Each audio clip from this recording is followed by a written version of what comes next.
and indeed yesterday, with temperatures of about 25 degrees centigrade. And there is Nelson Piquet, ever cheerful as ever these days. On his right, Paul Rocher, on your right rather, Paul Rocher, the brilliant BMW development engineer. Sylvia, Nelson's girlfriend, on the left, and in front of Nelson Piquet, the reigning world champion, who finished in, what, third position here in the last South African Grand Prix, which was in October. And he put in an absolutely searing lap in the final timed practice yesterday. Went round in 1 minute 4.9 seconds, which is 3.5 seconds inside Alain Prost's 1982 lap record. And there is the 1982 world champion, Keke Rosberg. And you can see he's looking very sharp these days as he talks to Patrick Head. He had a virus infection at the end of 1983, but he's been away to Mauritius and overcome that completely. And he's in absolutely sparkling form.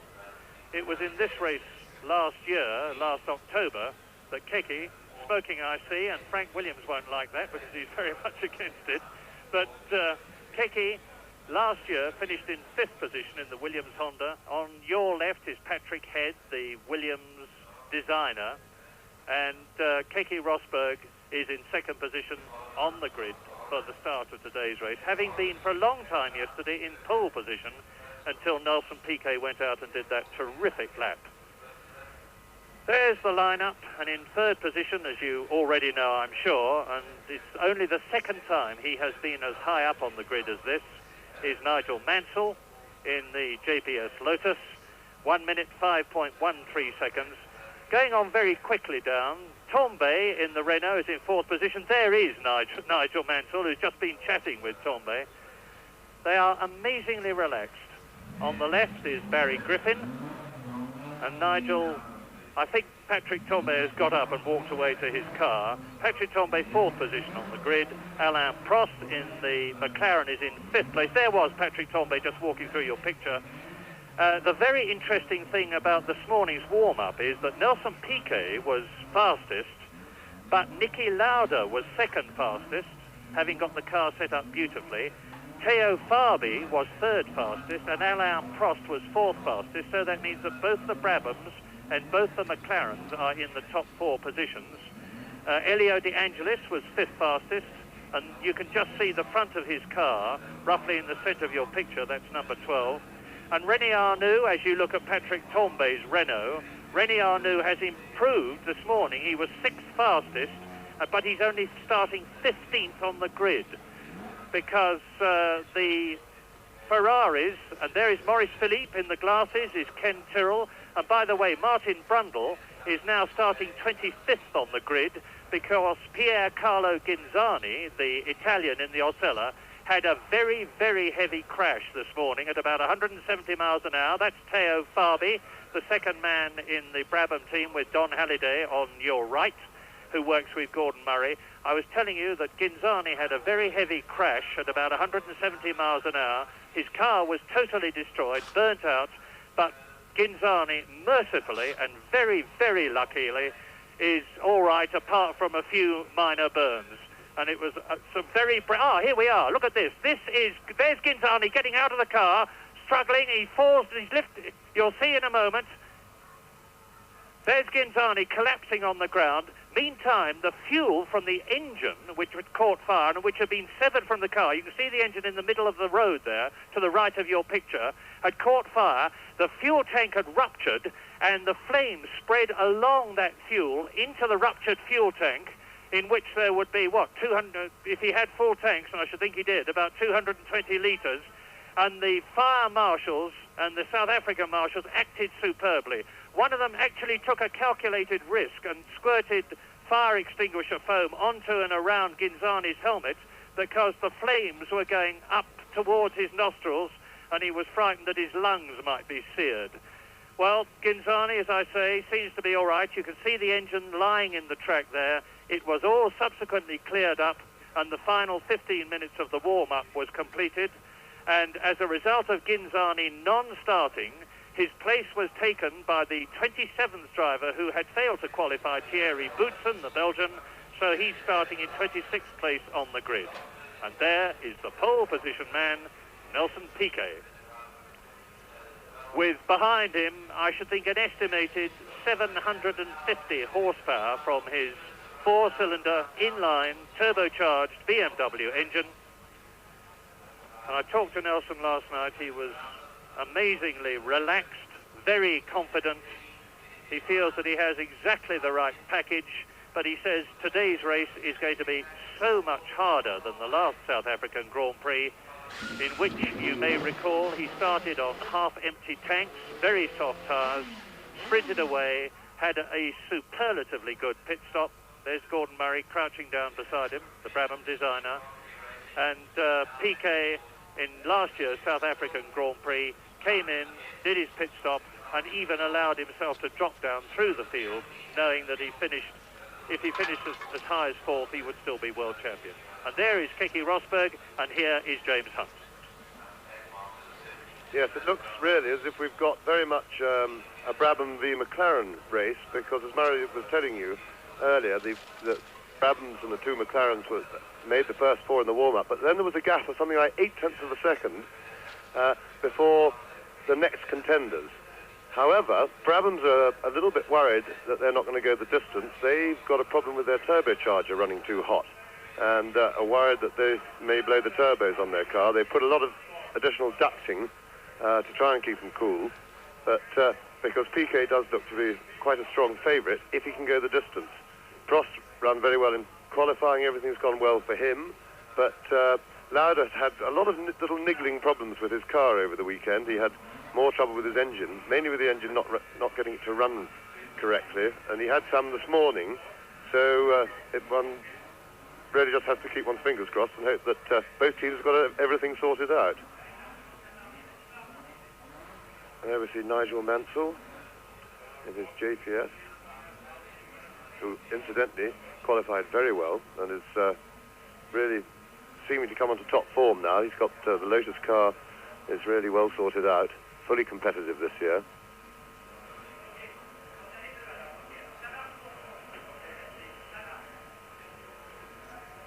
Back to the whole grid now. We've got about just under 3 minutes to go, so they'll be starting to clear the grid. Well, they should be clearing most of the people now. Just mechanics should be left to start. I haven't actually seen the 3-minute board go up yet. It has been up, but I'm surprised they aren't getting more people off the grid. They get a 2-minute board, and then at 1 minute they start their engines, and they get a green flag, and they set off on their paced warm-up. That, when I say paced, it's paced by the pole position man, and he'll want to bring them round in formation, which at this circuit, with a long straight leading up to the start line, he can do quite easily. Bring them up in formation so that they don't burn their clutches while they're sitting there with their feet on the clutch too long, or boil the water in the radiators. Remembering, of course, that unlike a normal road car, these cars don't have any fans, and therefore the cars depend on moving forward through the air to keep cool. So when they sit still with the engines running, they get hot pretty quickly.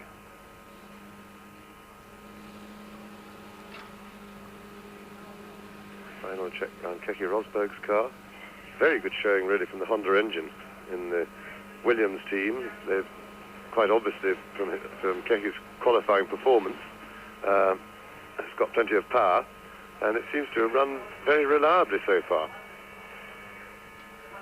And we've now got the 1-minute board, gone straight to 1 minute, so they should be clearing the grid. Engine should be started. Yes, there we go.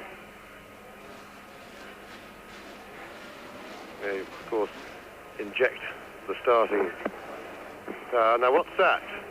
That's Alan Prost being pushed to one side, or is it a spare car? It's empty anyway, so what is going on with... Well, he's vacated his grid position, and I do hope that he's going to be all right. His grid position is empty. That is his race car. They pushed him off the grid, and that will be a terrible blow. It looks as if it's terminal, because nobody seems to be rushing about the car at all. Maybe they're running to try and get him into the spare car and send him out at the back. I should think that's what they'll do, because obviously that car seems to have been abandoned. Nobody's trying to mend it. And here we go, off on the warm-up lap. So we'll hope and pray that they can get Prost into the spare car. He'll have to start, I expect, from the pit road. Oh no, they've got him no joy. They're pushing his car away. So here they come on the warm-up lap down this long, long straight where Nelson Piquet was reaching just on 200 miles an hour. His actual readout on the speed trap here was 319 kilometers an hour in the warm-up, which is pretty well exactly 200 miles an hour, so that's quite quick. They go through that second gear, slow right-hand, and then they accelerate down this hill, as you see, into a very fast right-hand sweep, followed immediately by a left-hand sweep. But of course, with all the grip these cars have got, they now take these completely flat out without any problem. And they go up the hill. That's incidentally where they're coming into the picture is where Ginzani had his most unfortunate accident this morning, but fortunately he doesn't appear to have been seriously hurt. And Alain Prost is now coming out of the pits in the spare car, so he's going to try and join at the back of the grid, so he will at least be able to start with everybody else. Now, having come through that fast right-hand sunset, this is down to second gear, clubhouse bend. This is the twisty part of the Kyalami track. And then a short straight and into this right and then left S-bend. And then a quick squirt. And there goes Alain Prost. Picked him up, so he's in the spare car. There he is. He will have caught them up if he gives it a bit of stick by the time they get round to the start line, because the pole man will be leading him pretty slowly. And here is the field coming up the little short hill and up onto the slowest corner on the circuit, where the cars go pretty light over here. And that's all the corners completed. And now onto this long, long straight. They've still got some half a mile to go before they get to the actual start line. But what a tragic start of the race for Alain Prost. I remind you that he is leading the World Championship of 1984 after his victory in Brazil, and was starting off in a very confident mood this morning. Now, also, those of you who follow motor racing may remember that the same thing happened to John Watson here last year, and he actually made a terrible mistake and joined the grid in the position he was supposed to be in, had he in the qualifying terms, rather than at the back of the grid. So let us hope for his sake that Alain Prost does not make that mistake, for if he does, he would be disqualified. Well, here he is. I can see him in the background as you look at the grid, with Nelson Piquet on the right, with Keke Rosberg on the left, and Alain Prost has joined at the back of the grid and is staying firmly there, which of course he is supposed to do. And we wait now for the start of this 76th lap, 193.8 mile South African Grand Prix. On the line, there's a lot of activity, and Prost is pulling right to the side of the course now. This is an amazing development, and there's a lot of marshals milling about at the back of the grid. You can't see them. I can. Now there is Prost. Now what is happening? He mustn't come up into position. Well, I suspect the team have taken a ruling, and I think they're putting him into the pit road, and he's going to have to start from the pit road, possibly. He's off on, well, he's on the left, on the entrance there, you see, of your picture. He's going into the pits. Now, the rules are a bit unclear, and as Murray rightly said, Watson messed up last year on that, and did himself no favours as a result. There goes Prost into the pits, and they've delayed it. It looks like they're aborting the start after all that fuss, because as I said earlier, they can't sit there with their engines running too long. The clutches overheat, so I think they're going to do a 3-minute new countdown. So they'll 3 or 5 minutes, is it? But they will then send them off round again, and we'll redo the whole thing. But Prost, I would imagine, will have to start from the pit road.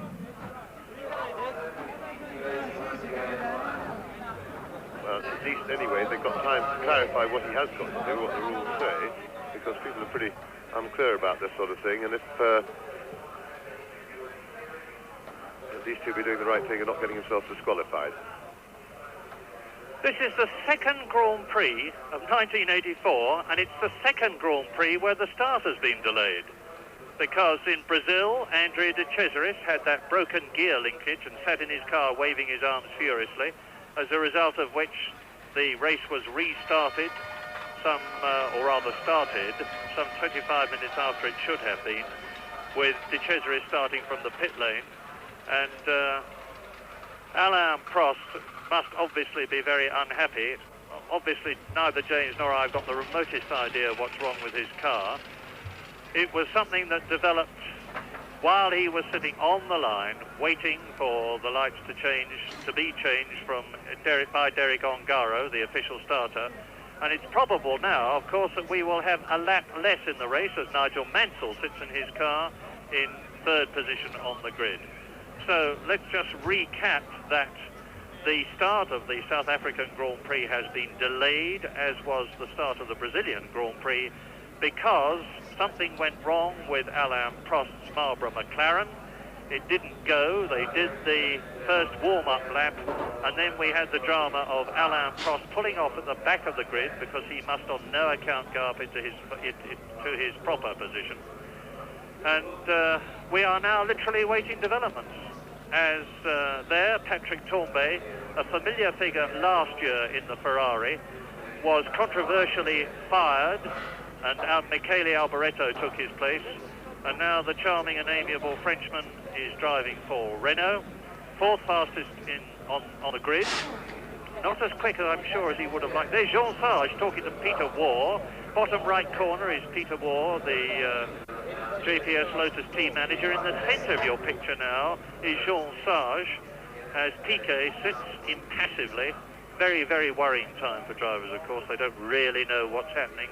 Although nowadays, and for some little time, the team managers have been able to talk to their drivers through electronic intercom equipment which is in their helmet. And this is Alain Prost being pushed down the pit lane, not down the course. Although there's Ron Dennis walking in front of him. You can see for yourself there is 3 minutes to go to the start of the South African Grand Prix. And there will have to be another warm-up lap as Prost is being pushed down the pit lane. Now this is clearly what is happening. The race will now start.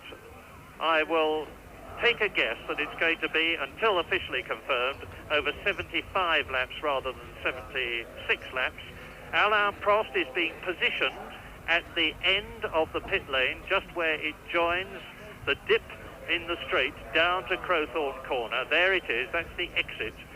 And incidentally, the South African Grand Prix pits here at Kyalami were supposed to have been rebuilt before the next race after last year's, because they are now the narrowest in the Grand Prix world. And the ATS and the Tolman teams have actually had to take their pits right to the far end, out of the official pit lane. But because of the limited time, the last South African Grand Prix was in October, and here we are in March. There hasn't been time to do it. So a dispensation was made, and there is Niki Lauda. And I can now tell you something that was told to me in great confidence and could dramatically affect the outcome of this race. Niki Lauda is starting on a softer tyre compound than his teammate Alain Prost, with whom there is a great deal of rivalry. And we have to wait and see whether the drivers are going to come in and change tyres. Now, I know the problem for Prost. His fuel valve was frozen, and this is very much a sign of the times. Keke Rosberg there, as the fuel limitation calls for not more than 220 litres of fuel in the cars. Many of the teams actually freeze the fuel so that they can make it denser and get a greater quantity of petrol into the tank. Now, if that sounds double Dutch or Chinese to you, I can only tell you that that is what happens. Renault in particular have got a very impressive and complicated refrigeration plant, and most of the teams in some way cool their fuel. Big problem in Brazil, that was, because the start was delayed for 25 minutes with frozen fuel in the tanks, and there was a great danger that it might thaw, expand and break the tanks. Mercifully it didn't. Right-hand row, Nelson Piquet. Behind him, Nigel Mansell. Behind him was to have been Alain Prost, and is now Elio De Angelis. Left-hand rank in the yellow and white Williams Honda with his blue helmet showing Keke Rosberg, second fastest. Behind him, you can just see a touch of the basically yellow Renault. And then Theo Fabi, who is behind Tambay, sixth on the grid, and was third fastest in the warm-up. Here we go for the second warm-up lap.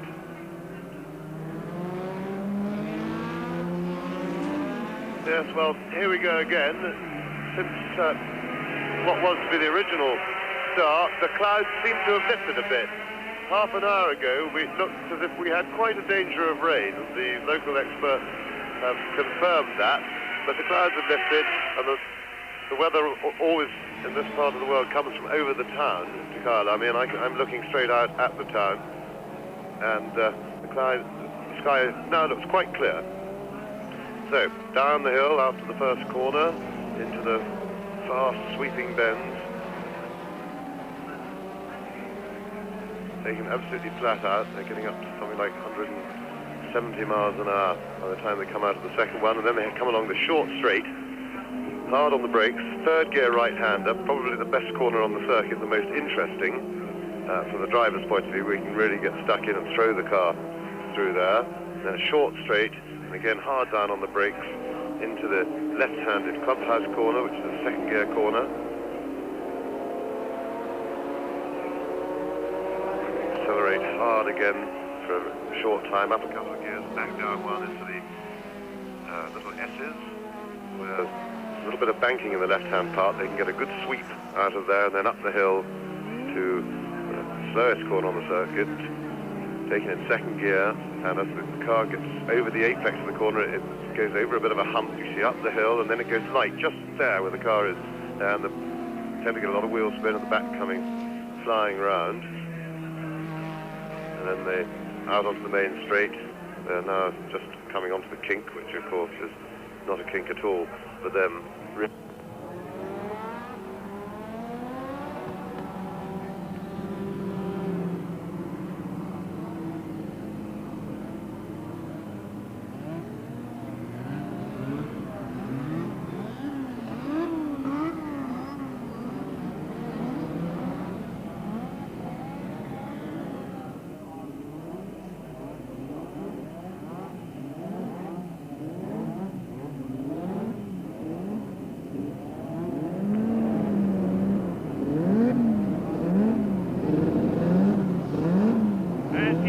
As you will have gathered, we have had a temporary power failure at Kyalami, but the electricity is back, and you look down on the grid with Alain Prost sitting patiently in the pit lane, waiting to join this 75 lap now, I reckon, race.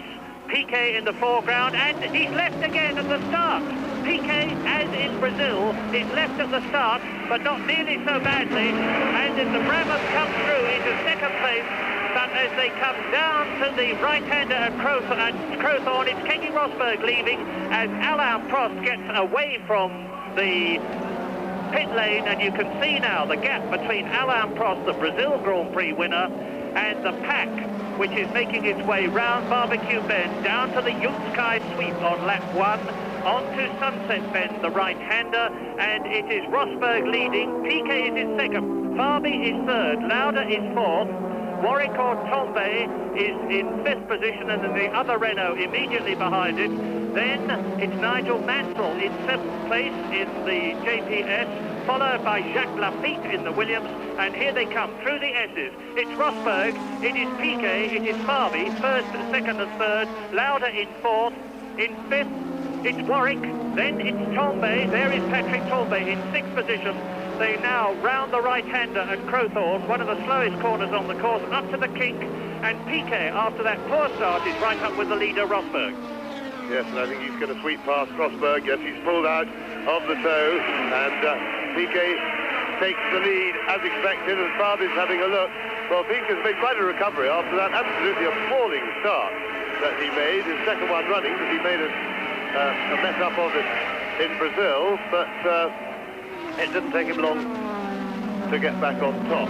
One of the Lotuses also was having trouble picking up and getting away. I think it was Mansell, but he's recovered and has got going, and he was causing a bit of fun as they pulled away at the start. Now, the thing is, Rosberg, we're not expecting to be very fast in race form. He was wonderfully fast in qualifying, but he's the odd man out of this leading group. He's the only runner there on Goodyear tyres, that top half dozen or so, and the Goodyear race tyre has not shown up as well here as the Michelin ones. They haven't been so quick, and they've generally been in a bit of trouble.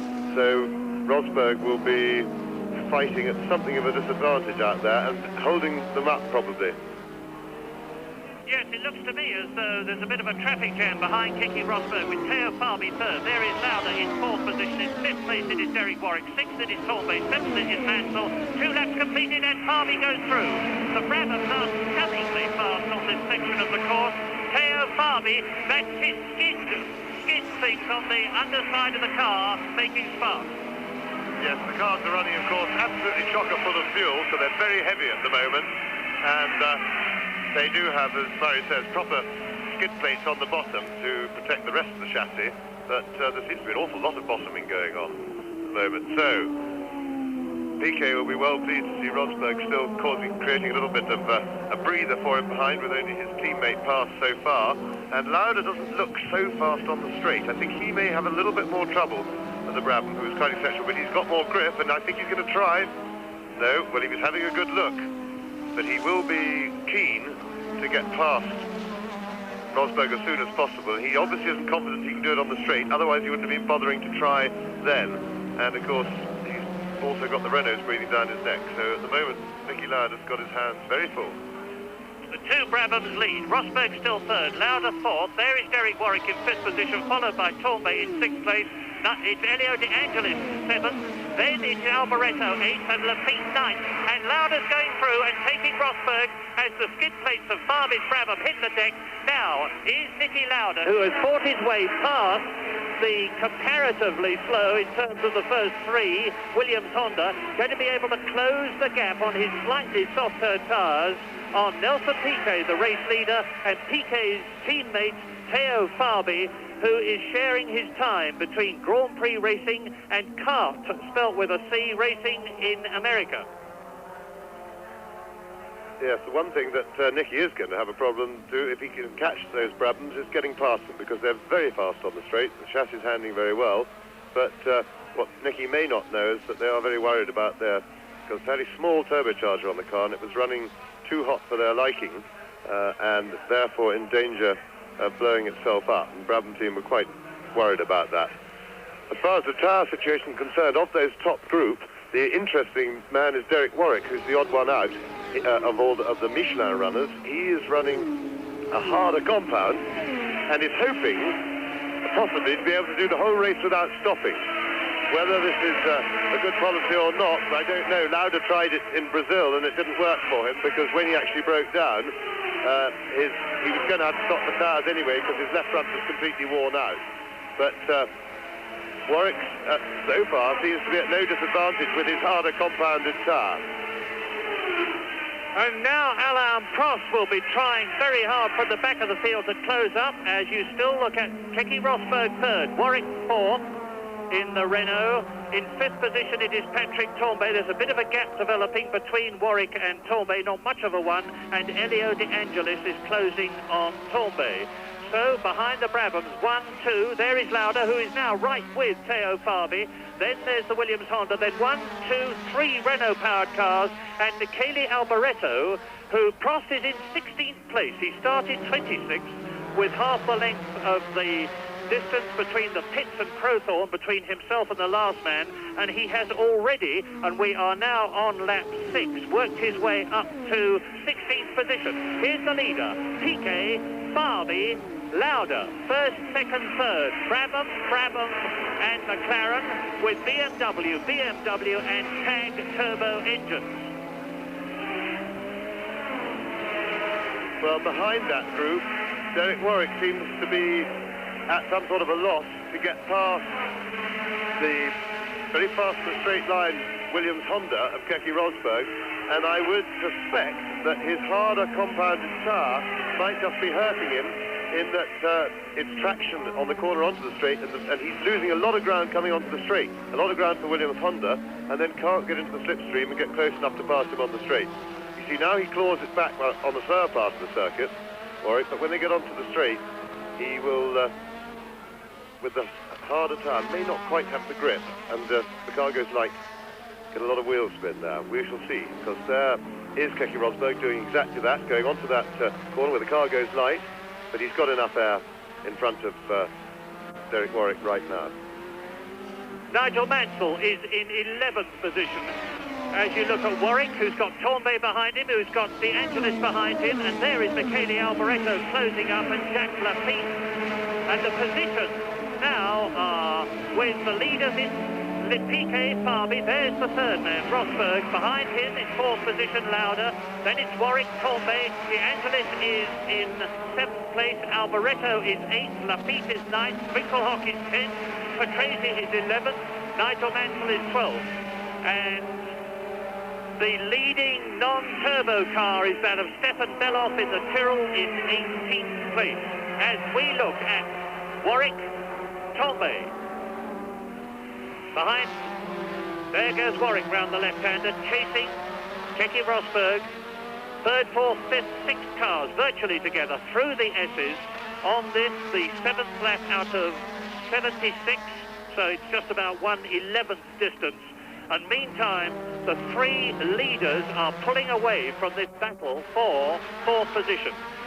And I think the answer is that the Renaults and the JPS Lotus number 11 of Elio De Angelis have just not got the power that the Brabhams and the McLaren have got, because the Brabham and McLaren were able to pull past on the, and there is Elio De Angelis pulling out of Patrick Torbay's slipstream to have a look, and going back again at Crowthorne corner, round that right-hander, which is some 115 miles an hour, round the barbecue bend into the Yunkai Suite.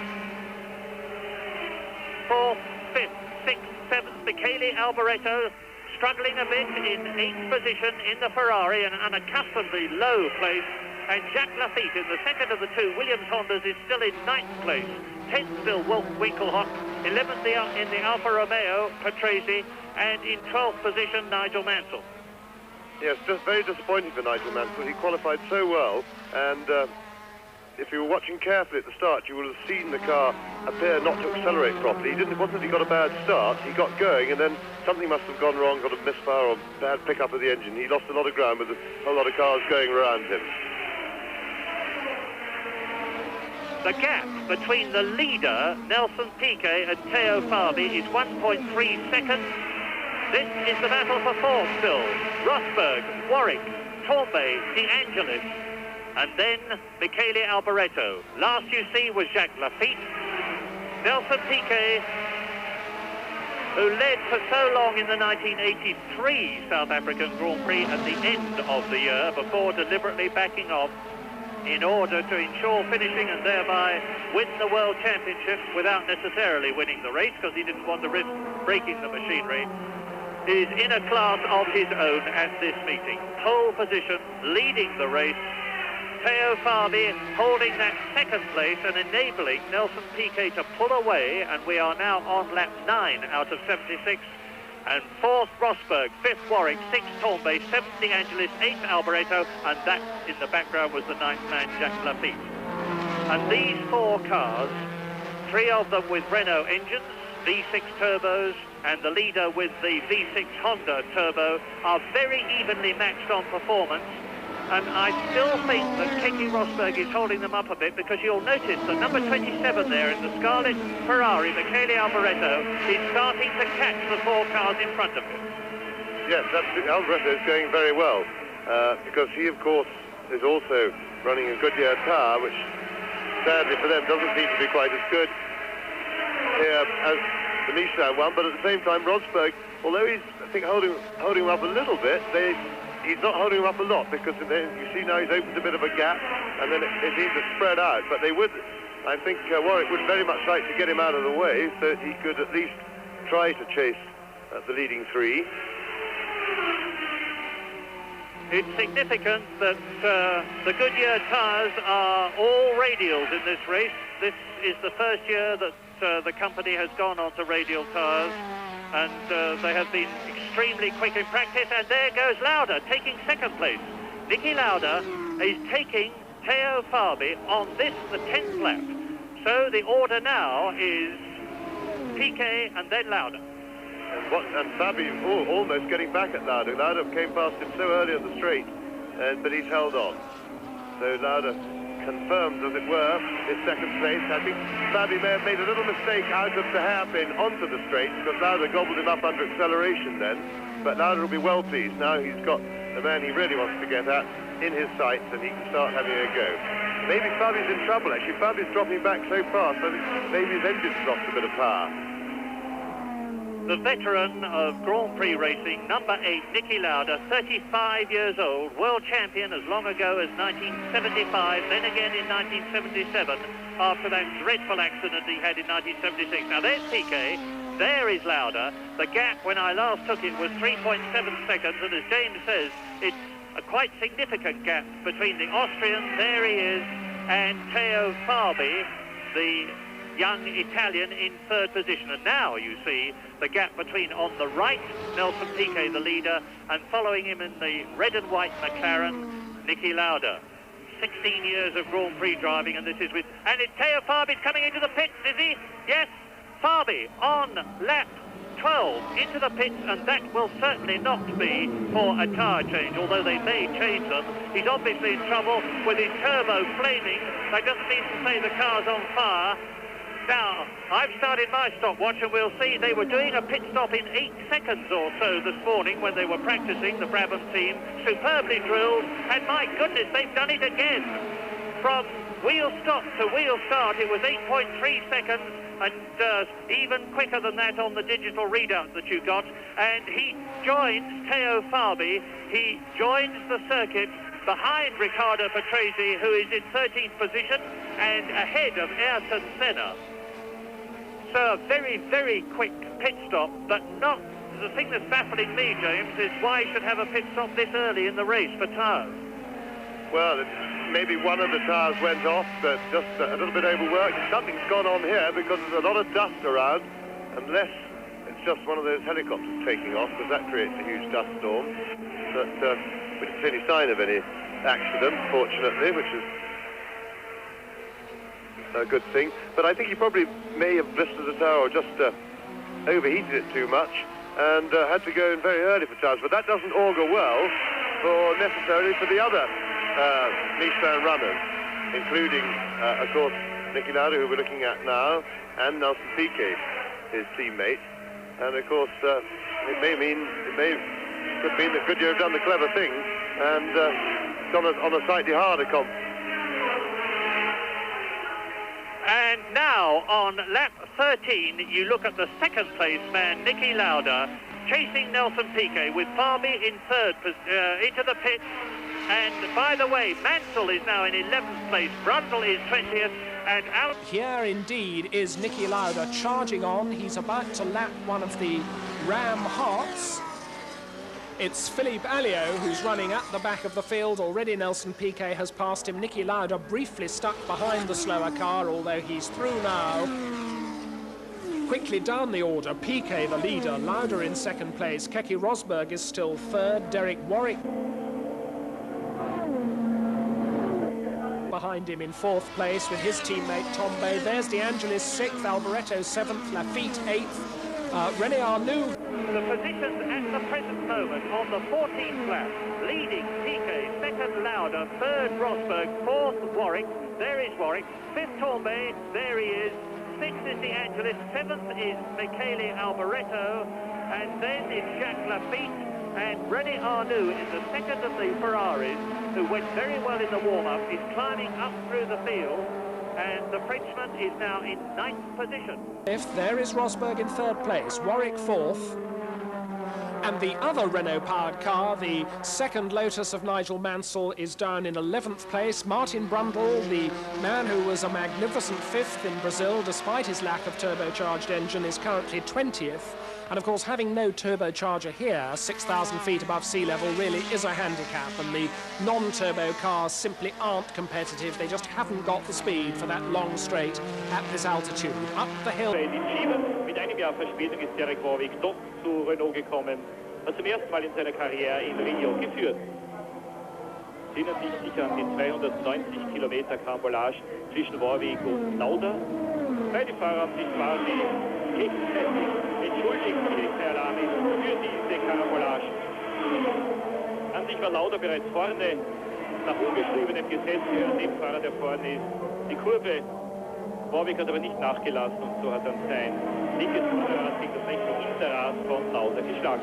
Beide Fahrer haben sich die Kollision hier in Karan im Fernsehen mehrmals angeschaut und sich, wie gesagt, dann gegenseitig entschuldigt.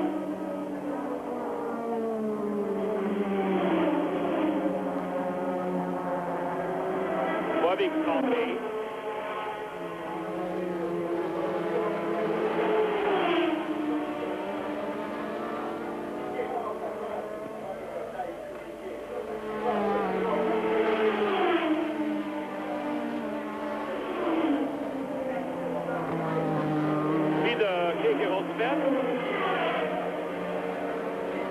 Through Learcott goes the battle. Oh, and once again, Lauda has to pick his way past one of the Rams. This time it's Jonathan Palmer, but it hasn't worried Lauda at all. He's quite comfortably sitting there behind Nelson Piquet, and I think that Lauda, very, very canny driver indeed, I think he's decided not to keep the pressure so much on Piquet as to sit behind him and await developments. Don't forget that there are pit stops for both of these drivers to come. There's, what, half a second or less between them at the moment. They're that close. And I think that Niki Lauda is going to just sit on Nelson Piquet's tail and await developments. Once more, up to Learcott. There's the fastest lap of the day, 69.689 seconds, over 131 miles an hour.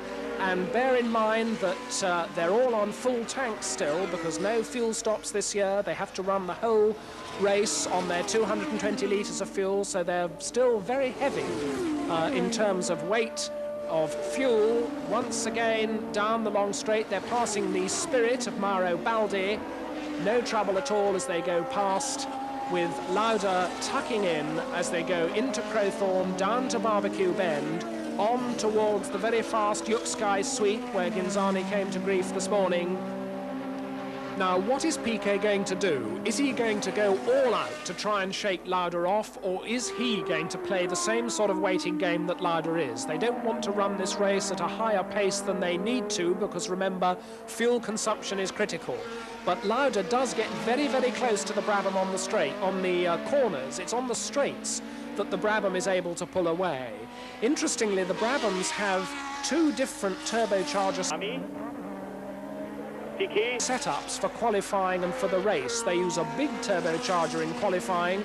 They use a smaller one in the race, which delivers less power but is meant to be more reliable over the longer distances. However, here today, they are using the large qualifying turbocharger.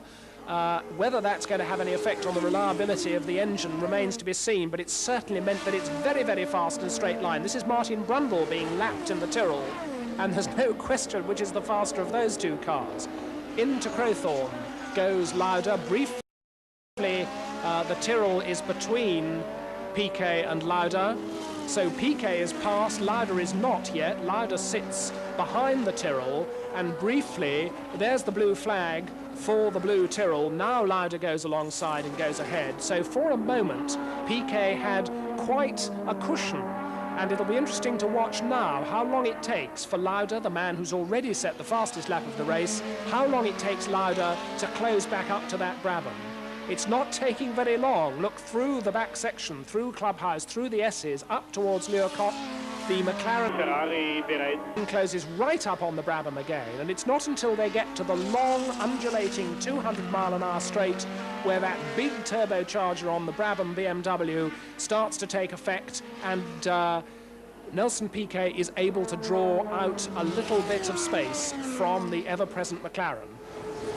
Through the flat-out right-hand kink over the brow. Lauda taking a much closer line, keeping out of the slipstream there, but he's nothing like close enough to attack as they go into Crowthorne. Third gear, 120 miles an hour. Up into fourth gear, out of Crowthorne, down to the next right-hander, which is Barbecue Bend there. Now on through Yukskai Sweep.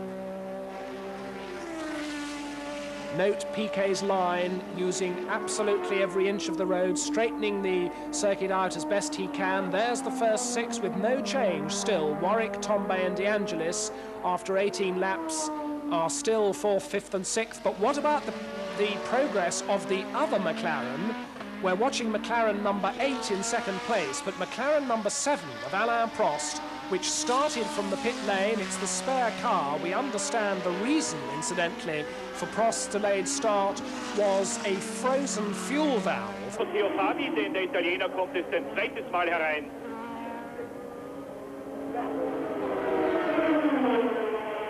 Niki und Lauda haben die gleiche Reifenmarke, auch genau die gleichen Reifen gewählt, 05. Das sind die weichsten greifbaren Rennreifen. Nummer 4, der Deutsche Stefan Beloff.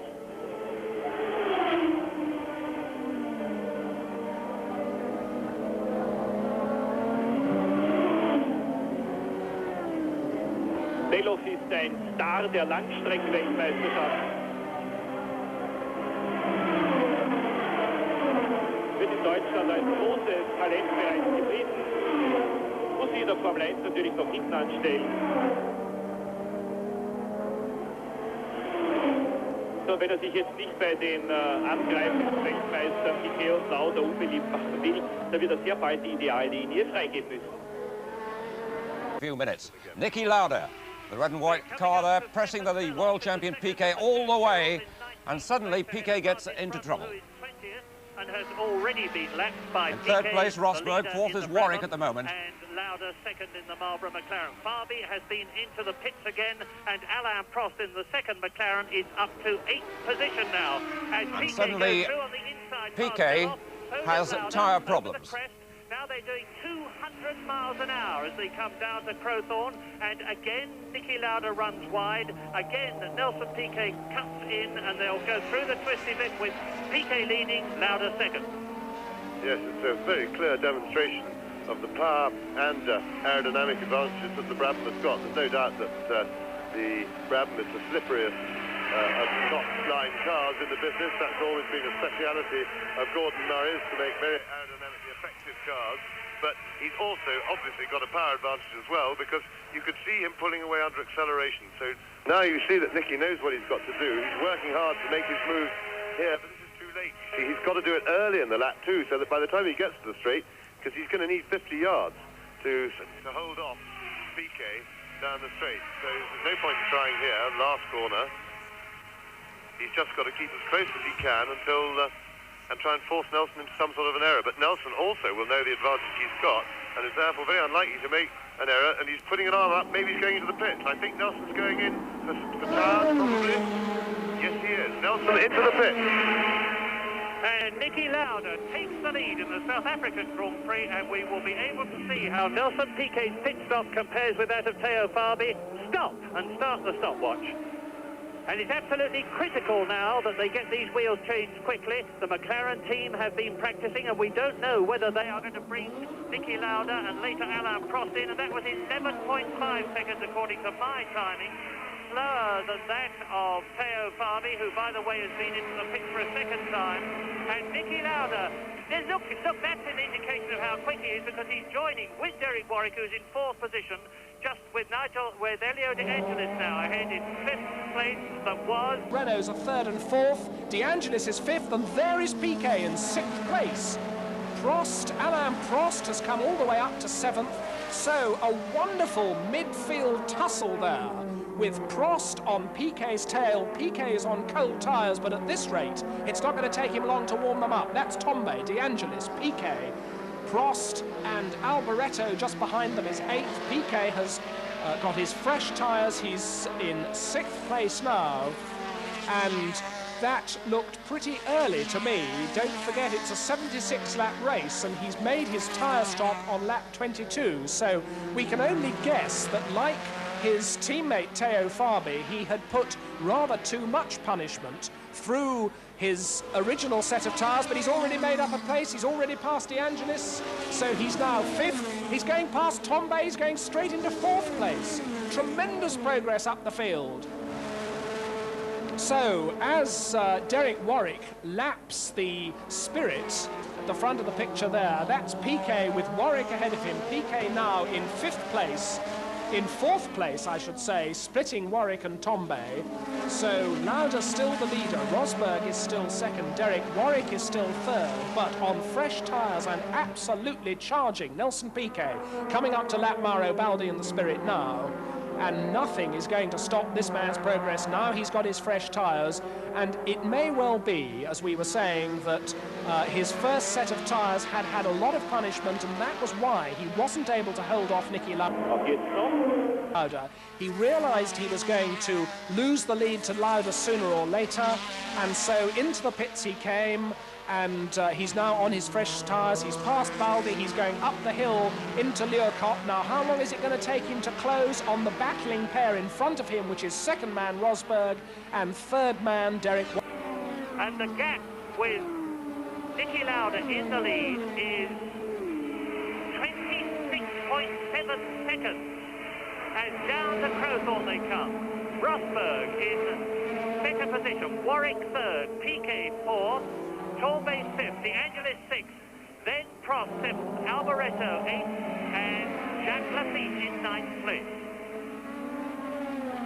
And one of the best packed scraps we've seen in a Grand Prix for a long, long time, going on behind Niki Lauda, who's nearly half a minute ahead now, and could easily come into the pits, change his tyres if he had to, but we don't know whether he will.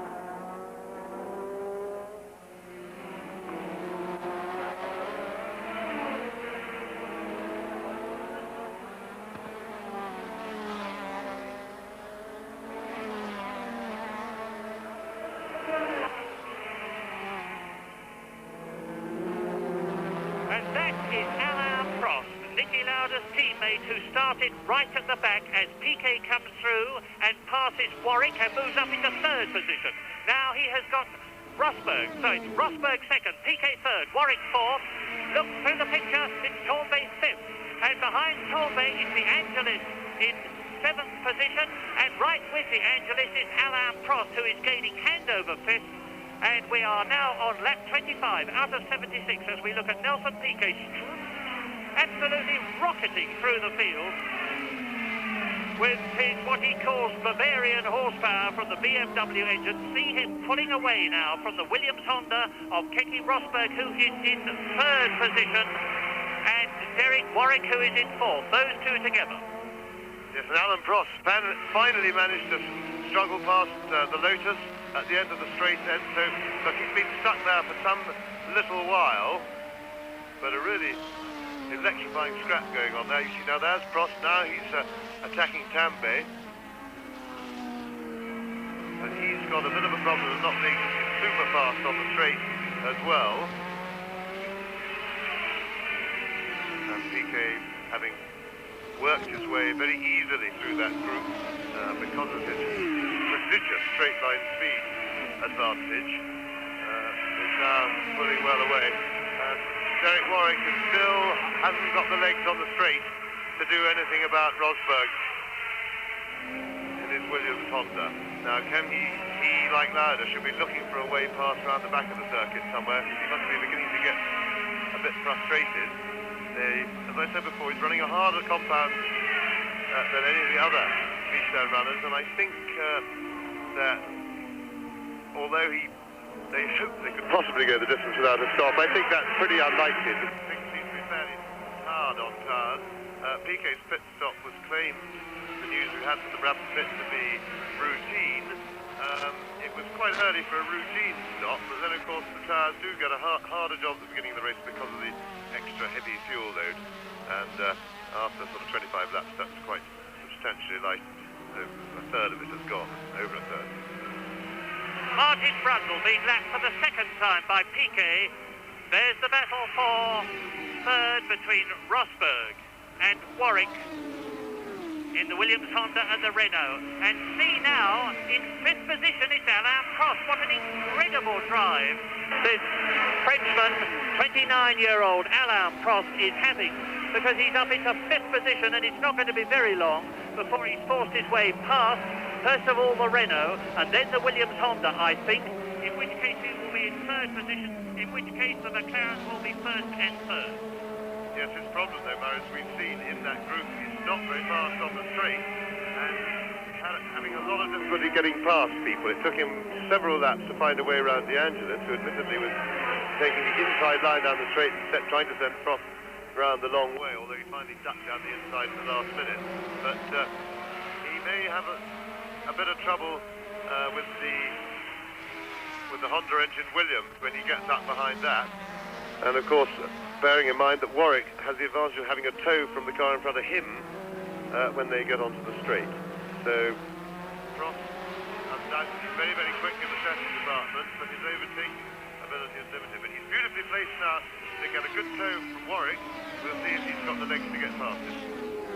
And they're lapping Martin Brundle, who's going extremely well with the Racing for Britain decal on the side of his car. And there is Keke Rosberg in second position, Warwick third, Prost fourth, De Angelis fifth, who has got ahead of Patrick Tambay now, who is in sixth position.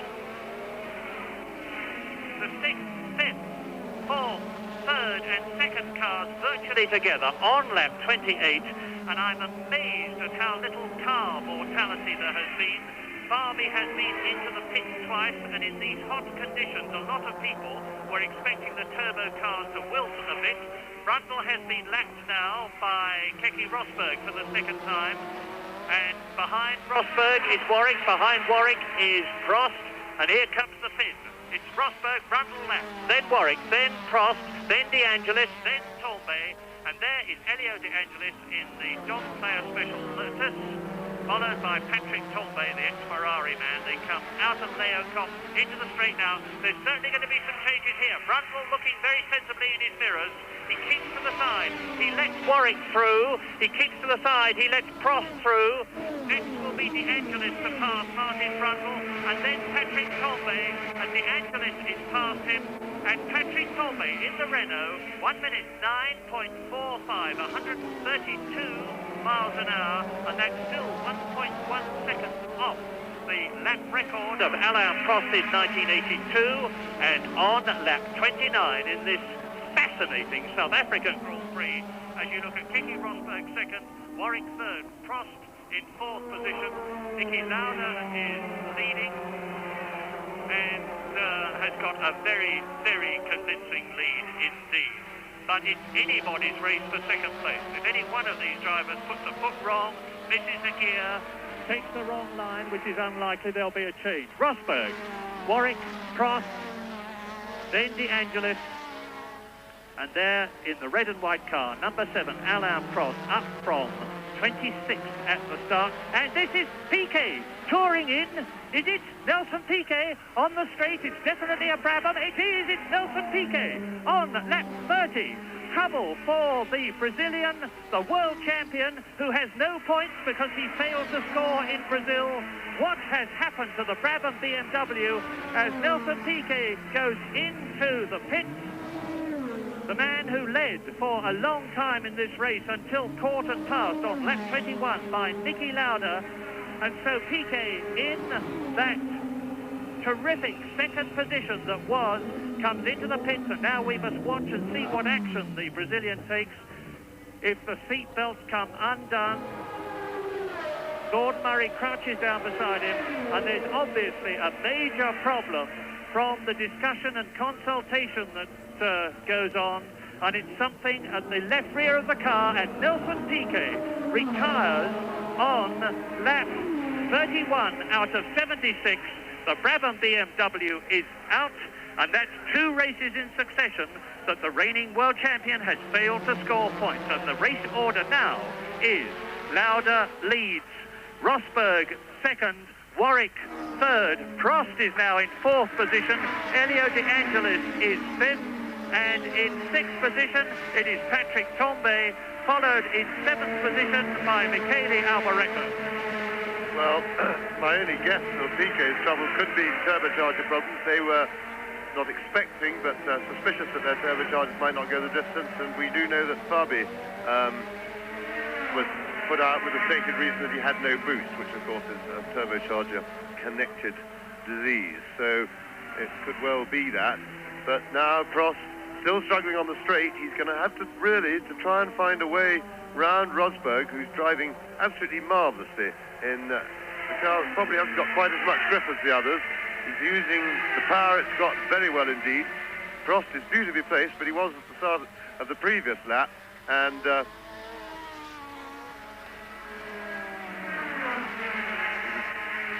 well placed at the start of the previous lap, and it didn't do him any good at all on the straight. Rosberg just drove away from him. He's perfectly placed again this time. Now let's have a look and see if the advantage of a slipstream can do anything to make up for his obvious disadvantage on straight line speed. Prost, number 7, from Saint-Croix into the pits again. My goodness, this is an unbelievable race. Alain Prost, who went into the pits to start the race, comes into the pits now. Is this a routine pit stop? Indeed it is.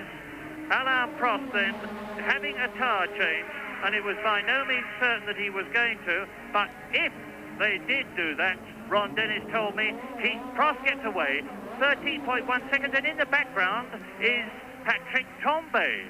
So there's going to be a big reshuffle now of places in the top 6 as Tambay comes out of the pits with Alain Prost.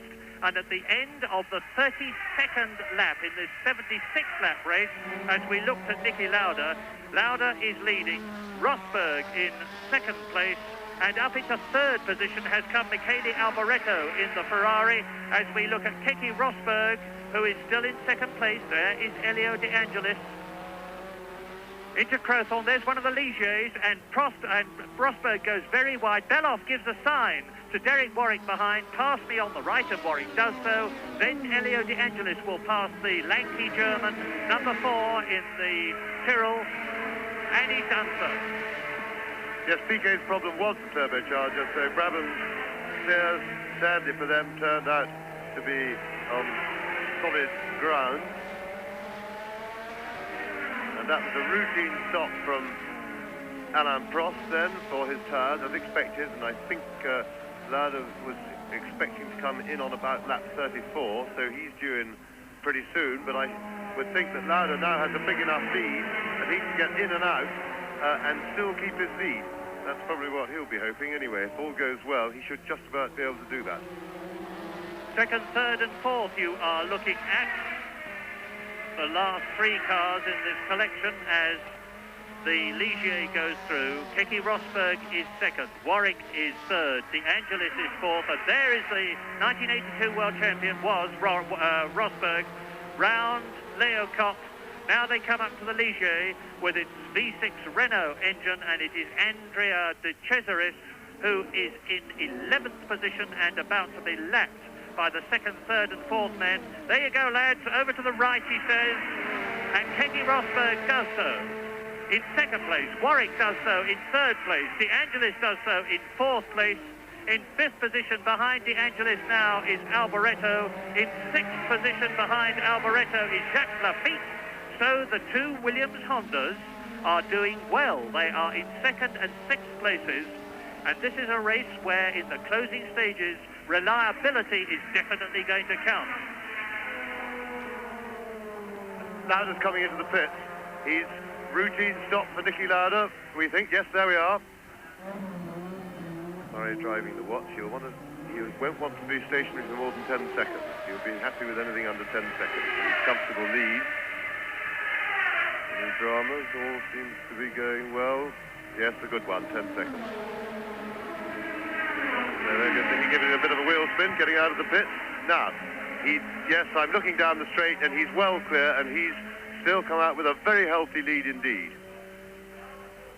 Yes, as Lauda goes into Crowthorne, the battle for 2nd places emerges from the kink, and the gap between Lauda and Rosberg now is 10 seconds after, that is, he has completed his pit stop.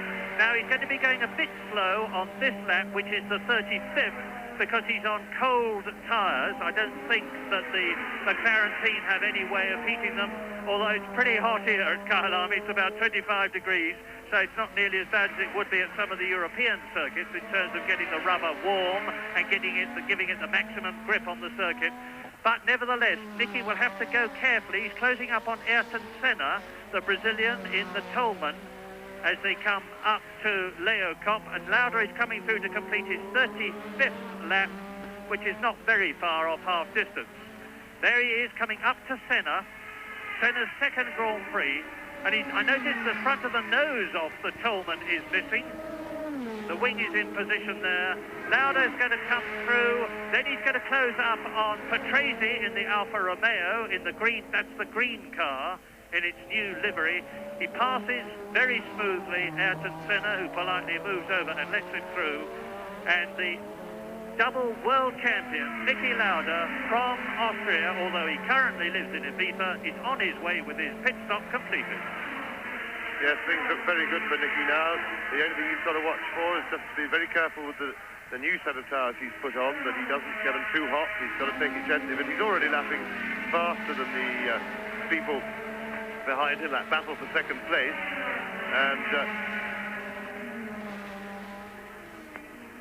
there they are, still battling away. Derek Warwick desperately trying the whole race to find a way past Rosberg in the Williams, who, to his great credit, has made no mistakes, not given Derek a chance at all, and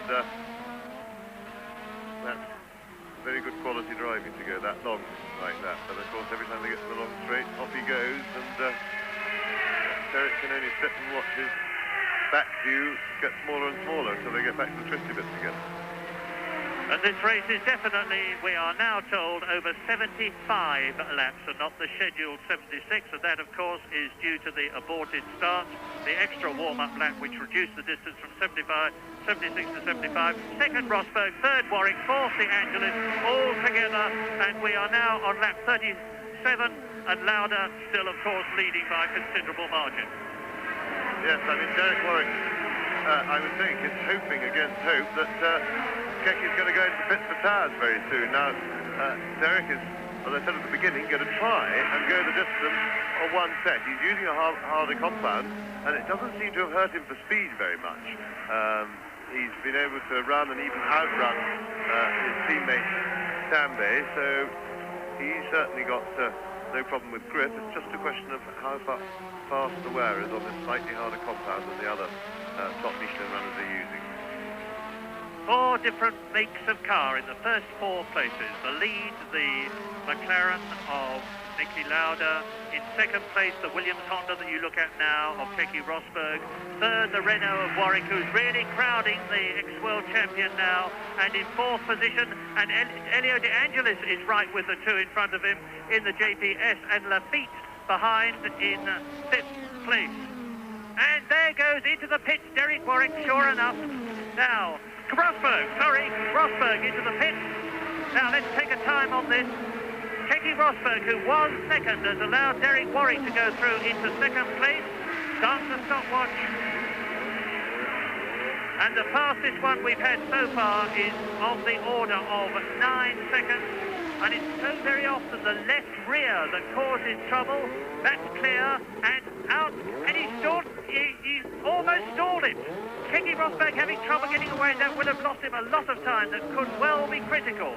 And there's another tyre change going on there as the Fitz blasts out of the pits. And that means to say now that Niki Lauda is leading. Warwick is second. De Angelis is third. In 4th position, it is Jacques Lafitte in the second of the 2 Williams. And in 5th position, it is Michele Alboreto. 6th is René Arnoux. And there is Keke Rosberg now frantically scurrying through the field. Clear track in front of him. He's lost time, more time than he should have on that pit stop. But no matter how you practice, first of all, and there's been a lot of practice this morning, first of all, you haven't got the adrenaline of the occasion to make you make mistakes, and things get hot, and there is Warwick into the pits. So that's the new second place man who only held that second place for 1 lap, and he's in for new time. Yes, critical for Derek Warwick to get away, and they've certainly made a very good stop. So, all things being equal, he should get back on the road comfortably in front of his Achilles heel of the day, which has been Keke Rosberg, behind whom he's been stuck for the whole race. And I can't even see Rosberg here, and Rosberg just passing the pits now. So Derek is well clear of him, and that should, when everybody's stopped, leave him in a clear second place. So now on lap 39. Nicky Lauda out on his own in the lead. In second place now is Elio De Angelis in the JPS Lotus. In third position it is Jacques Lafitte as Warwick fairly hurls the Renault out of Clubhouse Corner, down into the S's, round the right-hander and up the hill, and it's quite a steep hill towards Leocomp, the second gear right-hander at about 115 miles an hour, up through the gearbox now, down towards the kink, which is about 155 miles an hour. Winkelhock going into the pit. Number 3 is Martin Brundle being lapped again, but Brundle is keeping going, and there may well be some turbo car mortality before this race is over, because we're only just over half distance on lap 40 now out of 75. There is Derek Warwick. He's lapped Brundle in the Tyrrell, and Martin Brundle is getting some real race experience. He went the distance, finished superbly in 5th place at Brazil, more than justifying that Racing for Britain help that he had in his Formula 3 days and is now shown on the side of his car. And Warwick going through, and at the end of this lap, which Nicky Lauda has already completed, Derek Warwick is starting to gain, is he, on Elio De Angelis. I'll take the time as the Italian goes through and he's coming into the pits. Elio De Angelis is coming into the pits to make his pit stop, and that means to say that Derek Warwick will automatically move up a place. It's now, there is De Angelis.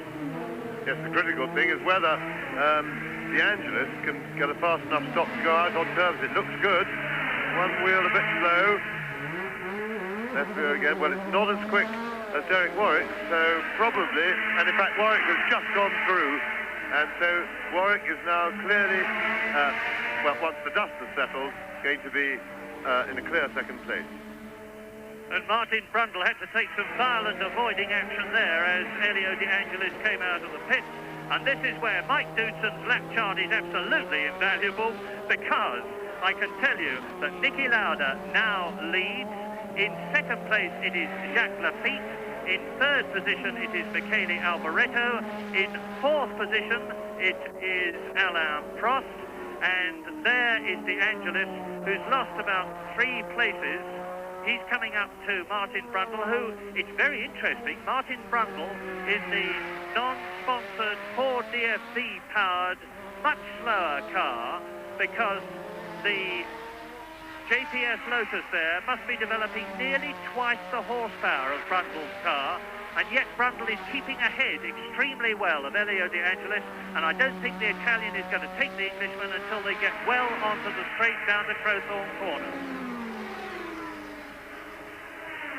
Lap 42 out of 75, Nicky Lauda leads. In second place it is Jacques Lafitte.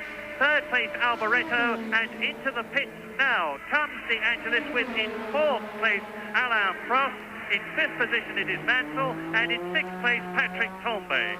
Behind Patrick Tambay is Derek Warwick, of course, who's made his pit stop, and you can see the second of the 2 JPS Lotuses, and there's a secret weapon there in the JPS Lotus pit, the man with the backpack, and it is so secret that I can't tell you exactly what its purpose is, but it's a very, very long stop with Bob Dance, the veteran chief mechanic of the Lotus team, bending over the left front wheels to talk to Elio De Angelis, and there is some major problem. Nigel, his mechanic, is taking the part of the, not the side pod, the whole of the top cover comes off Elio De Angelis, and the Italians' race must, to all intents and purposes, be run, as we look now at Alain Prost, who is in third place, catching Jacques Lafitte.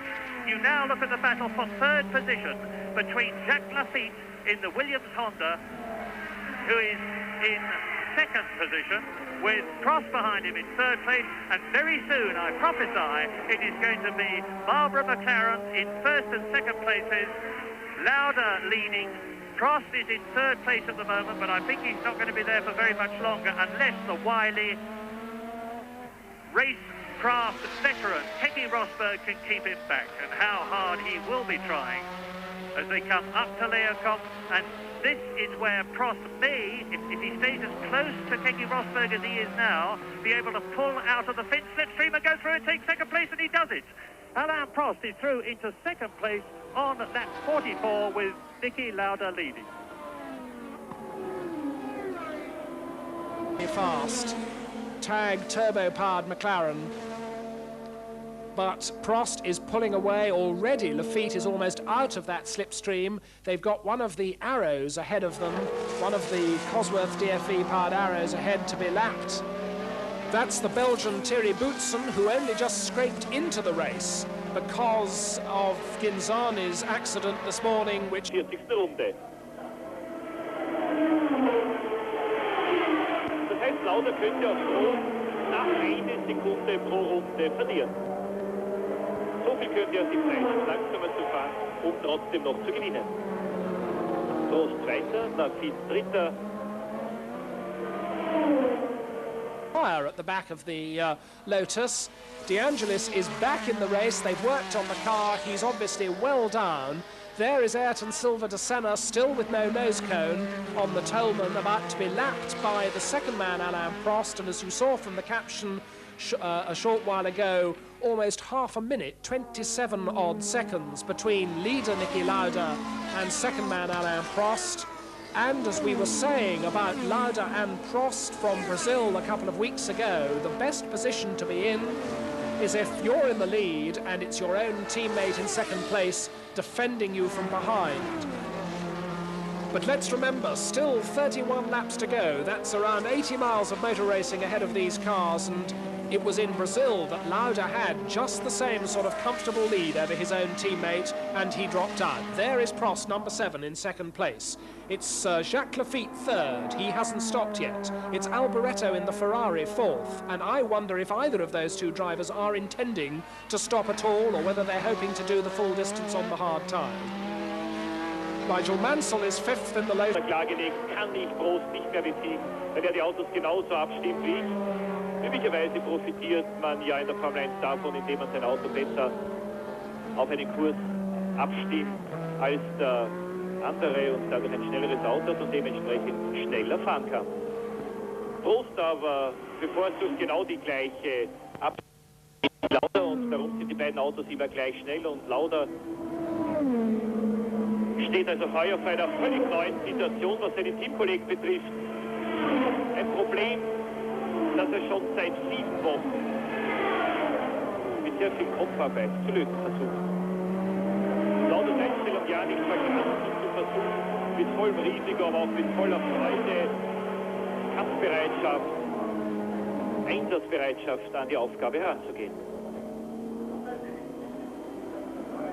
Prost zwingt Lauda heuer schneller zu fahren, keine Frage.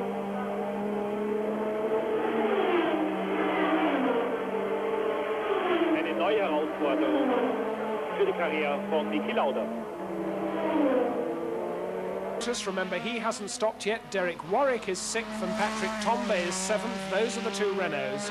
And Keke Rosberg is now in 8th place. Alain Prost, second place man. Over the brow, onto the long straight. The fastest section of the circuit here at Kyalami. And it's still very, very hot indeed. Perhaps the heat may have played some part in the failure of the two Brabhams, both Nelson Piquet and Theo Fabi out of the race. It was only the McLarens that were really able to match the early race pace of the Brabhams, and they've so far anyway been able to do it with reliability. Both the McLarens still going in first and second place. That's Prost once more, going through the back section along the Yook Sky sweep.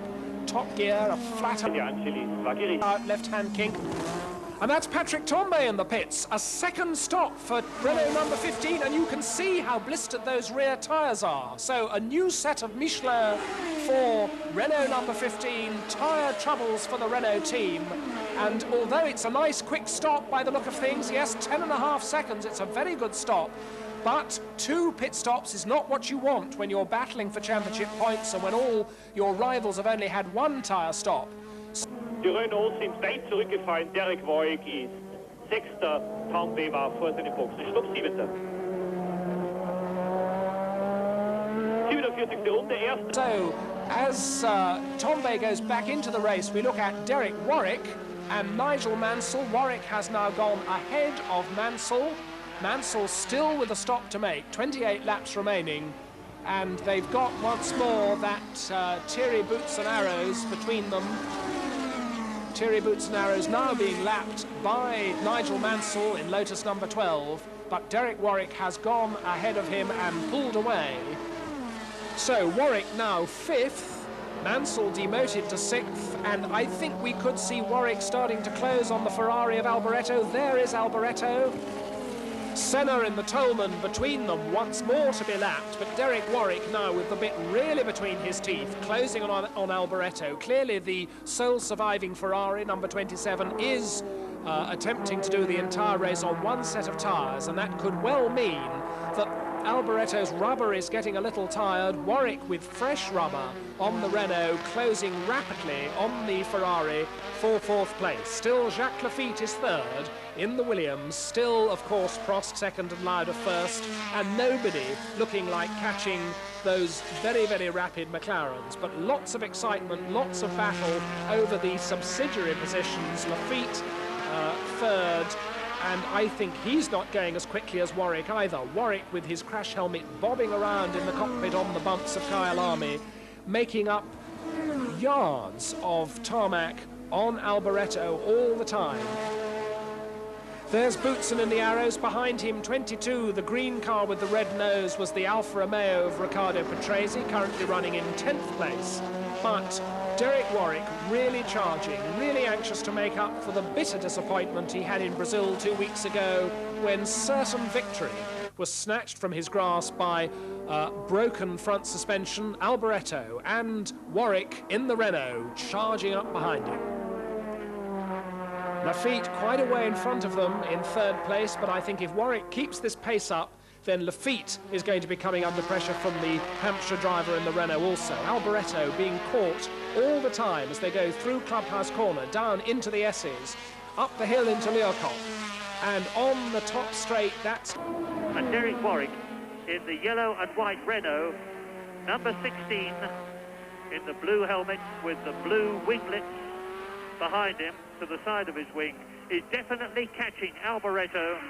It's Lauda, Prost, Lafitte, Alboreto in 4th position, Warwick in 5th place. This is the beginning of lap 50. Now watch Warwick.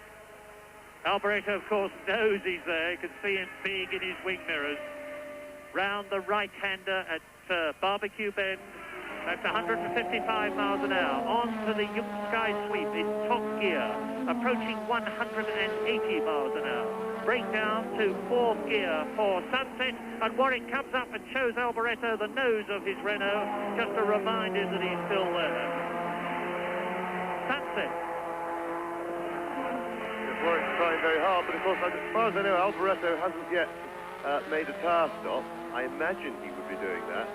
In which case, I would have thought it would be coming pretty soon. So the battle could be resolved that way, although I don't think he'll be able to stand this sort of pressure from Warwick on now quite fresh tyres, which is an advantage at this stage when he's been out there soldiering on what are now fairly worn tyres. But the Ferrari is quick on the straight again, and Warwick is closer and better pace than he was the last lap, and in fact he's ducked out of the toe. Will he be able to stay there for speed? Well, they're absolutely side by side, and Warwick has the inside of the corner at the end of the straight, so that is that battle resolved, I would say. Oh, Alboreto's leaning on him. Well, dear, oh dear, they were absolutely side by side at the end of the braking area, but close there it was. Warwick has got it, and he now, I expect, will drive pretty rapidly away from Michele Alboreto. Warwick is 4th, Alboreto is 5th. Nigel Mansell is 6th. We've still got Jacques Lafitte in 3rd place. It's, in engine terms, Tag Turbo, Honda Turbo, Renault Turbo, Ferrari Turbo, and Renault Turbo. 2 McLarens in the first 2 places. A William... Alboreto, 6. Mansell, 7. Tombe, 8. Rosberg.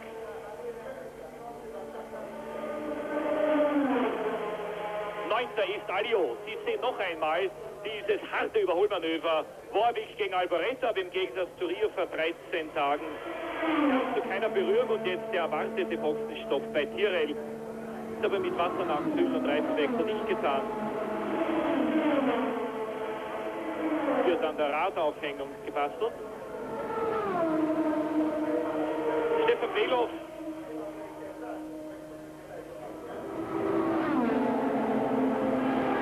Oh, Uncle Ken Tyrrell won't be too pleased about that. There's Patrick Tombe and Elio De Angelis, both of them well done. Tombe after his 2 stops. And I think that was a Lotus that they just flashed by. I think Nigel Mansell's in problems. I think that you saw a glimpse there of Nigel Mansell as we see Tombe and De Angelis, both of them out of the points at the moment. De Angelis is right at the back of the field after his long stop. Yes, it was Mansell. Mansell in the pits. So Mansell, who hasn't made a tyre stop, comes in now.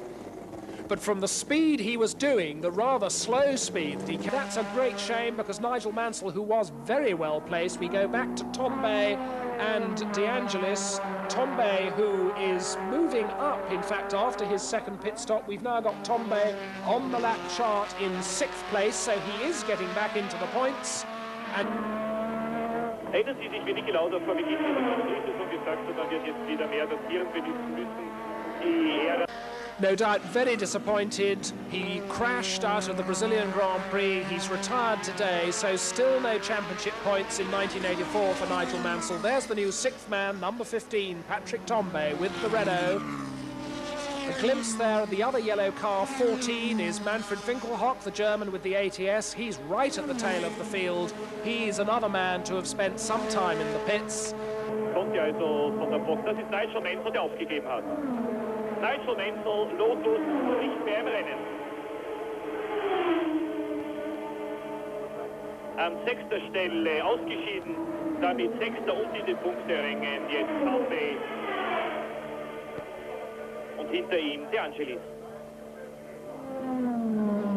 Naja, Tombe musste also an Bord quasi alle Berechnungen durchführen. Vom Spritanzeiger, der ihn nur erkennen lässt, wie viel Benzin er verbraucht hat, ablesen, wie viel Sprit er noch zur Verfügung hat. And our commentators, James Hunt and Murray Walker. And you join us on lap 54 in this 75-lap race as you look at Alain Prost in the McLaren, who is in 2nd place behind his double world champion teammate, the great Niki Lauda, who is coolly driving on to his 20th Grand Prix victory in his long career. So Lauda leads.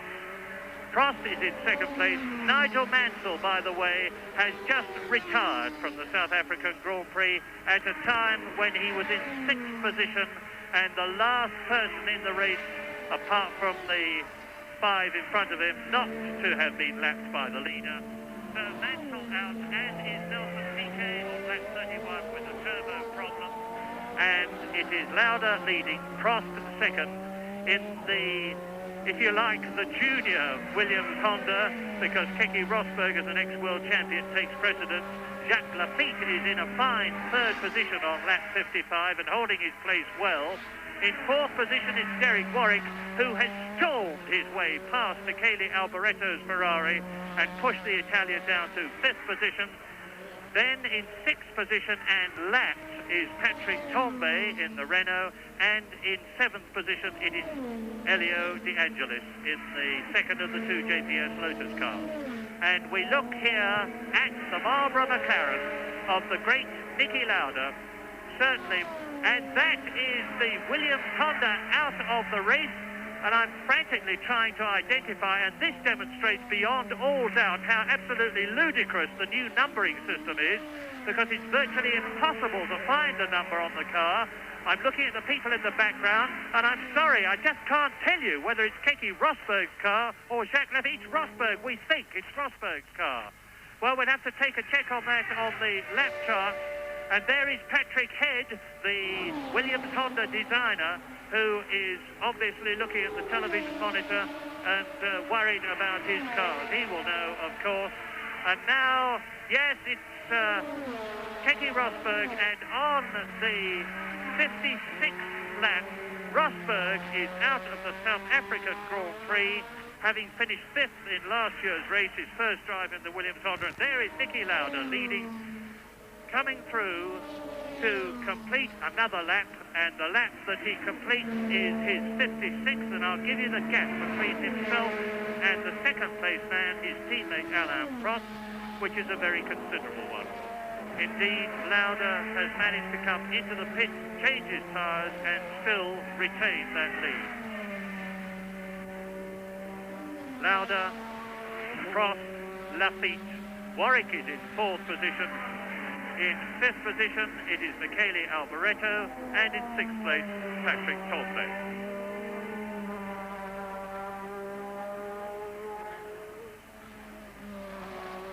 There's Lauda, out of clubhouse, into the S's, 3rd gear, about 135 miles an hour, exit in 4th, back into 2nd gear for Leo Cox, and he's coming through now to complete lap 57 in this race of ever-changing fortunes. I think Derek Warwick's possibly coming into the pit. I just saw a Renault coming in there.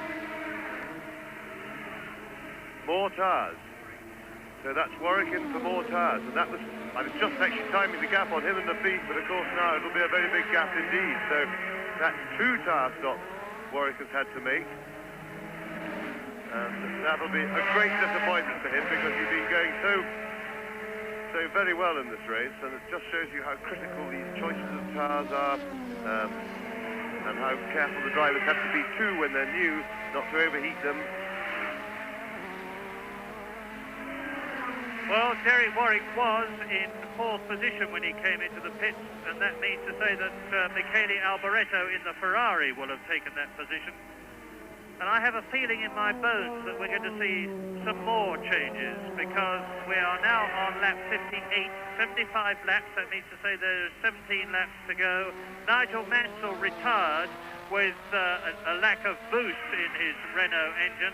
And since it's a 1.5-litre engine, V6, which depends on the turbocharger to give it, it's 750 or so horsepower in practice trim anyway.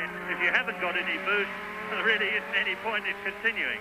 But Elio De Angelis is certainly doing so, the leader of these 2 cars. He's actually been lapped by Derek Warwick before Warwick went into the pits for his new tyres, and we're now on lap 59. And Niki Lauda has just got to drive home now. He's got to watch his boost, he's got to watch his tyres, and of course he's on his 2nd set of tyres, so there should be no problem at all with them. He's probably turned the boost down a bit now, as Nelson Piquet has done so many times in the past in his Brabham, and of course he is out of the race, Nelson Piquet. And you're looking at Elio De Angelis in the JPS Lotus, the Italian, leading on the circuit, Derek Warwick in the Renault. And Derek Warwick is down to 7th place behind Elio De Angelis, who is in 6th position, because coming in for that pit stop cost Derek Warwick those places, and he's now trying to climb up through the field again.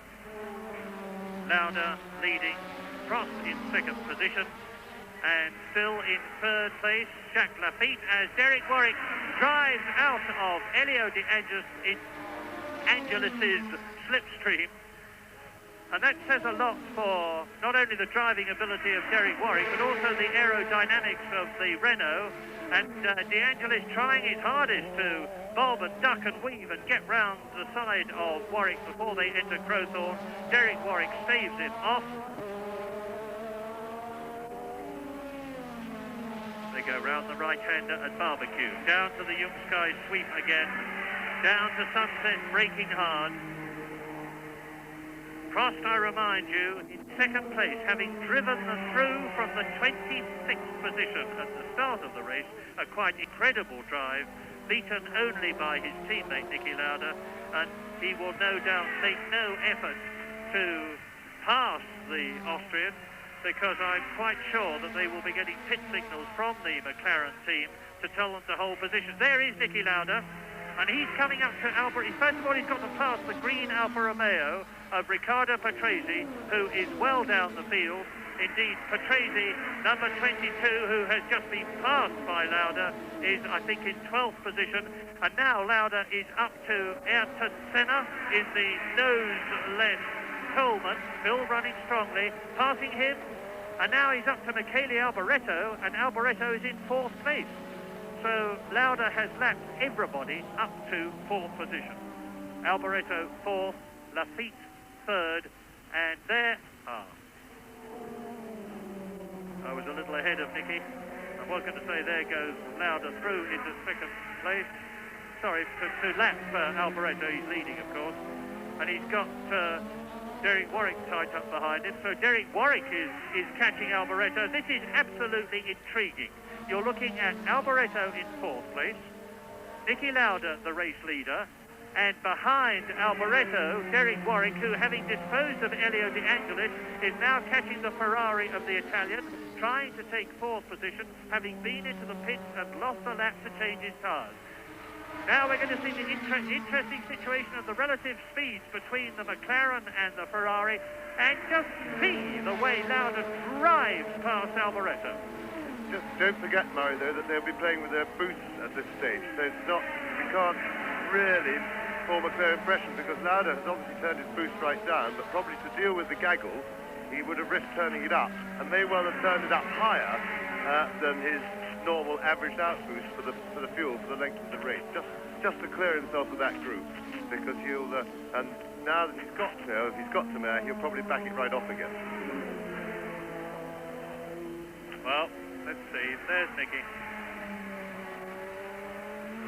And remember, Nicky Lauda was leading in Brazil very convincingly, having put it across his teammate Alain Prost. Extremely important to him. He said earlier on in the season he's got 2 problems, and one of them is Prost, his teammate, because he wants to beat him all the time. He's coming up to Martin Brundle now to lap the Englishman again, but Martin Brundle keeping going extremely well. Nicky Lauda in the background, leading the South African Grand Prix, coming up to complete his 62nd lap, and behind him the gap between Derek Warwick and Alboreto is about the same in this battle for 4th position, and here it is. There's Alboreto, and that is Lafitte, the second of the 2 Williams Honda cars out of the race. We've seen Keke Rosberg go out. Now we see Jacques Lafitte go out, who was in 3rd position.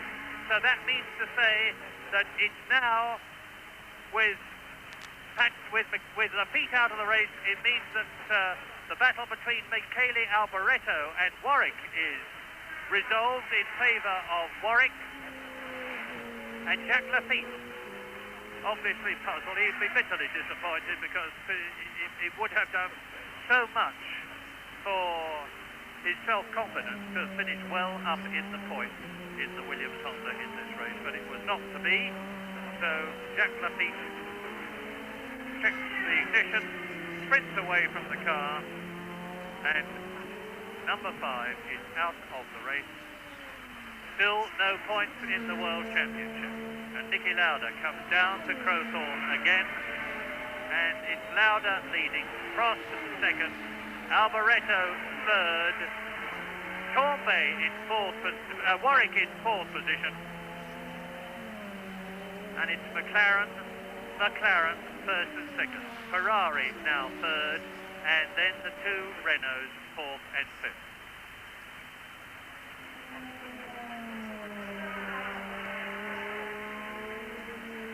Well, we haven't seen a lot of Nicky Lauda. We're deservedly and rightly seeing it now in this race, because he has been... I said earlier on that Piquet was in a class of his own, and so he was at the time when he was leading so convincingly. But now Nicky Lauda is most certainly, of the remaining runners, very much in a class of his own. Recovered superbly, first of all, from that dreadful fiery crash he had at the Nürburgring in 1976.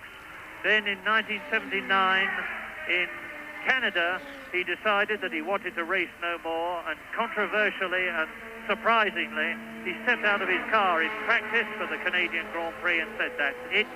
He was out for 2 years before he came back, and what a bang he has come back with. And look at the battle between Alboreto and Warwick, dodging about from side to side of the Ferrari, with Alboreto just holding his line as they go into Crowthorne, having braked from some 200 miles an hour.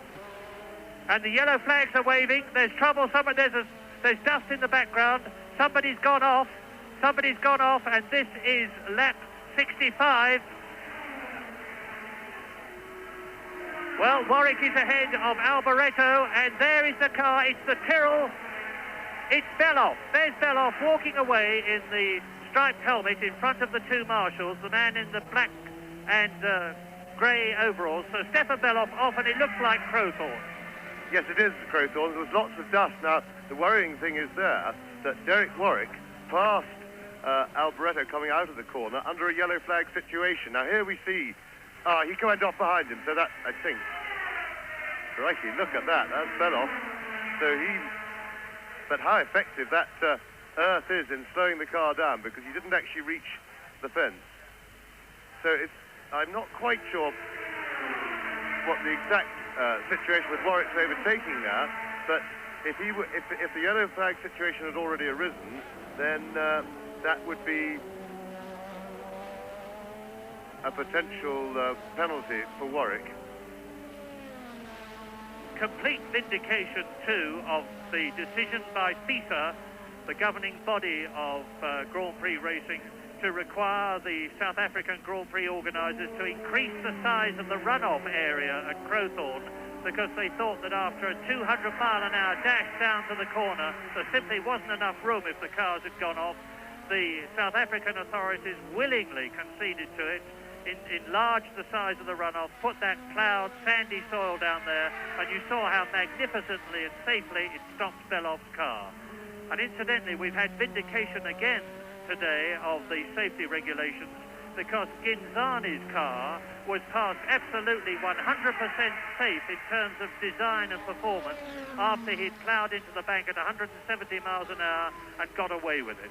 Well, back to the race. We are on lap 67 now as we look at the remaining Tyrrell. Martin Brundle being caught and passed by Elio De Angelis and Alboreto, and you will note that Elio De Angelis has now passed the Ferrari of the Italian. So the positions are Niki Lauda leading, Alain Prost in second place. In third position now it is Patrick Tambay, with fourth Derek Warwick, and fifth will be De Angelis, and in sixth position Michele Alboreto.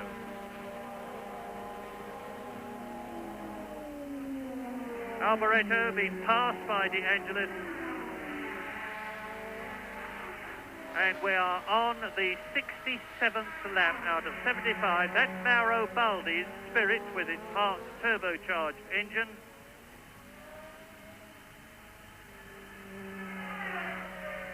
Lauda. De Angelis, I must correct myself and apologise, is because of his pit stop several laps behind, so I made a mistake there and I apologise for it, but I certainly confirm that it's Lauda leading. He's coming up to Patrick Tambay to lap him now, and he's in third position. So we are going to have the incredible situation at the end of this race, provided Niki Lauda keeps going, of the great Austrian having lapped everybody in the race except his own teammate. He's about to catch and pass number 15, Patrick Tambay, who is ahead of his teammate, Derek Warwick, who is fourth. Then the Ferrari of Michele Alboreto, fifth, and the Alfa Romeo of Riccardo Patrese in sixth position. And that, my goodness, that's Tambay's car stopping, but drives away again now. He gets away well enough. Maybe he just missed a gear. James? I think he might be out of fuel. He looks like, because it sort of seems to be stopping and starting.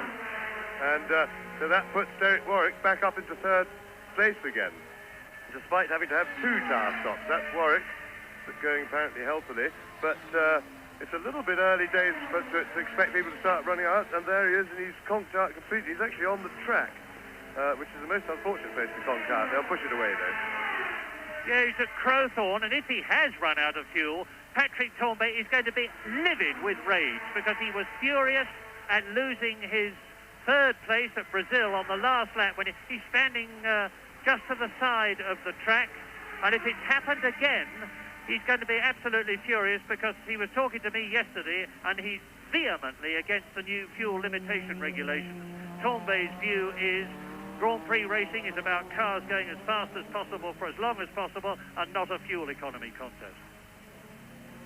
And now on lap 69 in this 75 lap race, Niki Lauda leads. In second place is Prost. In third position and lapped is Derek Warwick, who is ahead of Michele Alboreto, who's in fourth place. And in fifth place, behind Michele Alboreto, it is Riccardo Patrese. And Francois Hinault is starting to come up into the picture in what is, after all, turning out to be a race of attrition. And Patrick Tambay was fastest on the circuit. 1:08.8 is still about half a second off Alain Prost's lap record. So the Frenchman, and there he is, number 7 in the Marlboro McLaren, is going to have the pleasure at the end of this race, not only have finishing in second place, but still holding the lap record, albeit in a different make of car, Renault. Yes, Prost has now got it throttled right back. He's not even using all the road, and he's nursing it very, very carefully. But, of course, Tombé's appearing to have run out of petrol. Of course, in fairness to the Renault team in Brazil, it turned out that he in fact had a split fuel tank in the car, and therefore it wasn't a question of getting the consumption figures wrong, which was the natural conclusion that one would draw, and we drew, and everybody else did, but they discovered that the next day. But of course the question is now posed as to whether Warwick can go the distance on what fuel he's got, and also if he's seen Tambay, if the Renault pit know, they could signal him to be even more careful, but it seemed awfully early for Patrick to run out of fuel, if that's what happened, unless he split his tank again. If they're putting refrigerated fuel into the cars, that can cause splitting as it expands, and that may well have, that is a possible explanation. Yes, we can only hypothesize. I would also say that if he has run out of fuel, and that isn't the problem, it's proving that Derek Warwick is more feather-footed than Patrick Tambay is, and is able to preserve his 220 litres of fuel better. We have, in the interesting situation of rivalries within the team, I think we must say even Steven, between Lauda and Prost in the McLaren team. This is Niki Lauda, because although Prost won in Brazil, it was because of Lauda's going out, and Lauda was leading at the time. In the Renault team, it would seem that Derek Warwick has the edge over his teammate Patrick Tambay. In the JPS team, it would seem on total practice and race performance that probably Nigel Mansell has the edge. In the Ferrari team, most certainly Michele Alboreto has got the edge. René Arnoux has just been virtually nowhere to be seen in this race, and retired some time ago. Indeed, he completed 31 laps, and we are now on lap 72 in this 75 lap race, watching Niki Lauda now just pacing himself home to victory for the 20th time in his long Grand Prix career, having had 24 pole positions, 16 second places, 19 third places, and he's getting very close to Jackie Stewart's all-time World Championship points record of 360. At the moment, Niki Lauda has 335 points, so if he gets 9 for a victory, that will make 344. And there is Alboreto out. The decay is now really getting into the South African Grand Prix. The man who was in fourth position is out of the race to join the previous retirees. That is to say, Beloff, Lafitte, Rosberg, Mansell, Piquet, and the rest of them. And of course, there is Alboreto. Well, Ferrari are having a dreadful 1984. There used to be a time when Ferrari would more or less automatically do well one year and badly the next, but that time has long since disappeared. And we now expect Ferrari to do well all the time, but they are certainly not doing it in 1984. having failed to finish both cars at Brazil, and they're not going to have a car in the points in the South African Grand Prix either. And they are the people who won the Constructors' Championship last year and have won it more times than any other constructor. And that means to say, of course, that Riccardo Patrese in the Alfa Romeo is emulating his teammate Eddie Cheever, who finished 4th in Brazil, by taking 4th place in this, the South African Grand Prix, the 2nd of the year. And there are still 14 to go at the end of this one, in what I think is going to be one of the best Grand Prix years of all time. And Ayrton Senna is now in 6th position. Ayrton Senna is now in 6th position and on a World Championship point in only his 2nd Grand Prix. He was beaten by his great rival in Formula 3 days in 1983, Martin Brundle, who finished 5th in Brazil to score 2 points. And what's that? I don't know. It's Winkelhock. Winkelhock's ATS has blown the motor.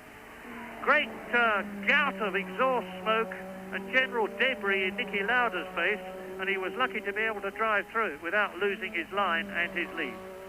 Yes, if you look at Niki's car, he's had a lot of rubbish in his face during this race because there's a lot of oil and dirt on the car. If we get into close-up, you can see on the insides of the wings, it's really very oily there. Now, there's a good shot. See how the front is all dirty, the front wings. Now, what happens to a driver, of course, is you get quite a lot of that on your visor.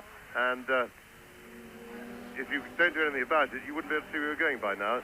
So what they do is some drivers wear tear-off strips over the thick visor, these little thin sheets of sort of transparent plastic stuff, which they can just rip off and throw away. Or some of them carry rags. I used to carry a rag in the car, which I just put between my legs, and then I could grab it and wipe, which I found better than messing about with tear-off. The winner, the prospective winner, Niki Lauda, is on his last lap now, and only the cruelest of fates would deny him his 20th Grand Prix victory after an absolutely magnificent drive from flag to flag. He drove his way through the field, past Teo Fabi at the time when Lauda was in 3rd position, took 2nd, then set about Piquet and got ahead of him, and he has stayed ahead all the time, including his pit stop. He is through the S's for the last time. He is up to Leo Kopp for the last time. He will come up to the straight, approaching the kink for the last time. And now he is up to about 155 miles an hour ahead of Derek Warwick, looking in his mirrors. And the great Austrian, Niki Lauda, wins the South African Grand Prix in superb style. His 20th Grand Prix win, and that gives him 9 points. Alain Prost, we wait now to see come through in 2nd position to add 6 to the 9 he already has, and there is the Frenchman, and he will commandingly increase his World Championship lead, which was 3 points before, ahead of Keke Rosberg, who of course has long since retired. So we're going to have a very close thing for 3rd position. Alain Prost out of Clubhouse Corner into the S's for the 75th and last time to approach Leo Kopp, as Lauda has already done long since in racing time terms. And a wonderful, wonderful victory for the McLaren team, for Ron Dennis, for John Barnard, for Alan, for Steve, for all the Marlboro McLaren mechanics who have brought their cars home 1st and 2nd after a famous victory. And just look how happy they are. 1st, Niki Lauda. 2nd, Alain Prost.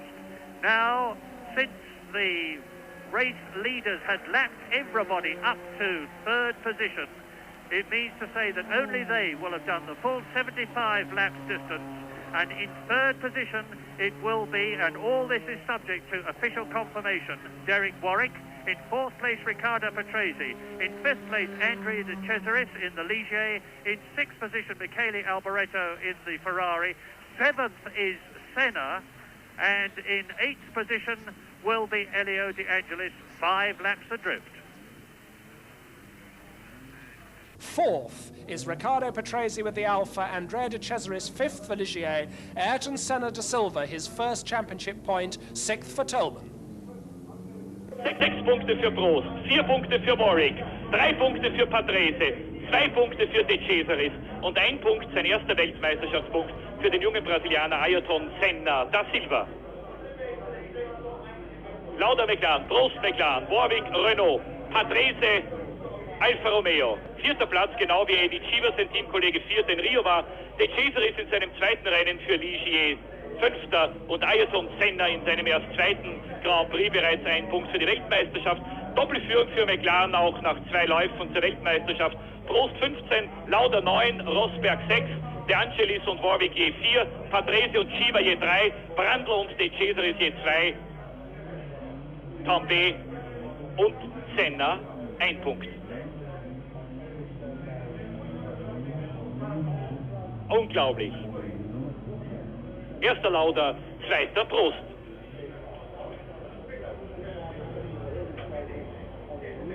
Ich glaube, eine Sternstunde für den österreichischen Sport heute in Kyalami. Schauen Sie die Überlegenheit von McLaren in der Parallelwertung der Konstrukteure an. 24 Punkte. Das ist 4-mal so viel als die nächsten Gegner. Williams und Alfa Romeo mit je 6 Punkten. Dann Renault 5, Lotus 4, Tyrrell und Ligier je 2. Und das berühmte große Ferrari-Team nur 1 Punkt. Es ist Niki Laudas dritter Sieg für McLaren. Vor 2 Jahren hat er ja 2 Rennen gewinnen können. Long Beach und selbstverständlich Brands Hatch. Hier in Kyalami der dritte Sieg, wo Niki Laudas Karriere nach seiner 2-jährigen Unterbrechung wieder begonnen hat, vor 2 Jahren, mit dem für die Fachwelt enorm überraschenden 4. Platz. Aber Lauda ist in Kyalami immer gut gefahren, ich habe es Ihnen zwischendurch oft genug gesagt. Und das heute war sicherlich die Krönung.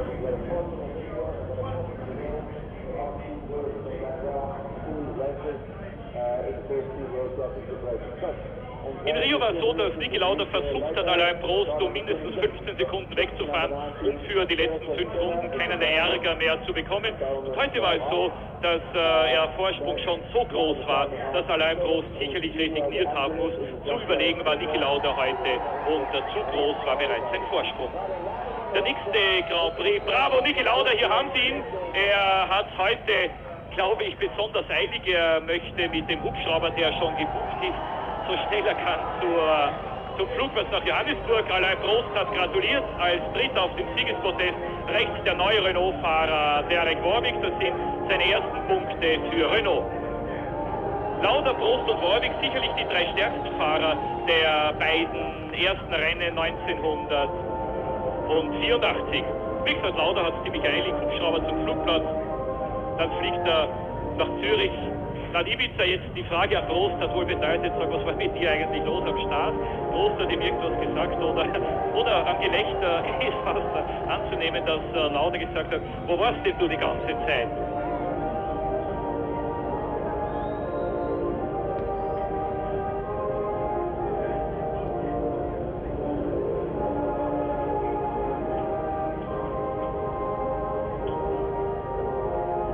Die österreichische Bundeshymne für Niki Lauda in Kyalami.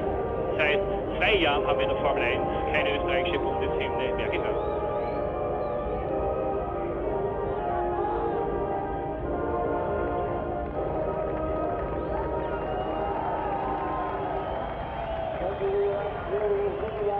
Niki Lauda bekommt zum 3. Mal in seiner Karriere den Kyalami-Siegerpokal, der vor einer Woche noch spurlos verschwunden war. Von Dieben entwendet, man ist ihnen rechtzeitig auf die Spur gekommen und ich habe schon vor einer Woche Niki Lauda gefragt, wer wollte dir da eigentlich schon deinen Pokal wegschnappen? Großartiger Doppelsieg für McLaren. Erster Lauda, zweiter Prost.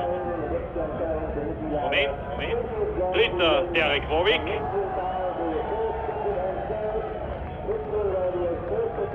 Die Fehlzündungen, die Niki Lauda heute noch im Aufwärmtraining gehabt hat, zwischen 7000 und 8500 Umdrehungen, dürften sich also im Rennen glücklicherweise nicht mehr wiederholt haben. Souvenir der Sieger. 20. Grand Prix-Sieg für Niki Lauda nach einem überlegenen Rennen in Kyalami in Südafrika, dass er von der 21. bis zur 76. Runde von der Spitze weg kontrolliert hat. Die Begeisterung um Niki Lauda in Kyalami ist groß. Es sind fast Szenen, wie wir sie vom Autodrom in Monza gewohnt sind. Viele begeisterte Zuschauer. Und ich glaube, das McLaren-Team blickt jetzt in eine sehr rosige Zukunft. Man wird sich auf den Lorbeeren allerdings keineswegs ausruhen, denn die nächsten Testfahrten beginnen schon am Mittwoch in Zolder in Belgien. Am Mittwoch wird Niki Lauda testen, am Donnerstag wird Alain Prost die Tests fortführen. Dann gibt es am 29. April den großen Preis von Belgien in Zolder als dritten Lauf zur diesjährigen Weltmeisterschaft. Und dann kommt der vierte Lauf in Imola gleich eine Woche später.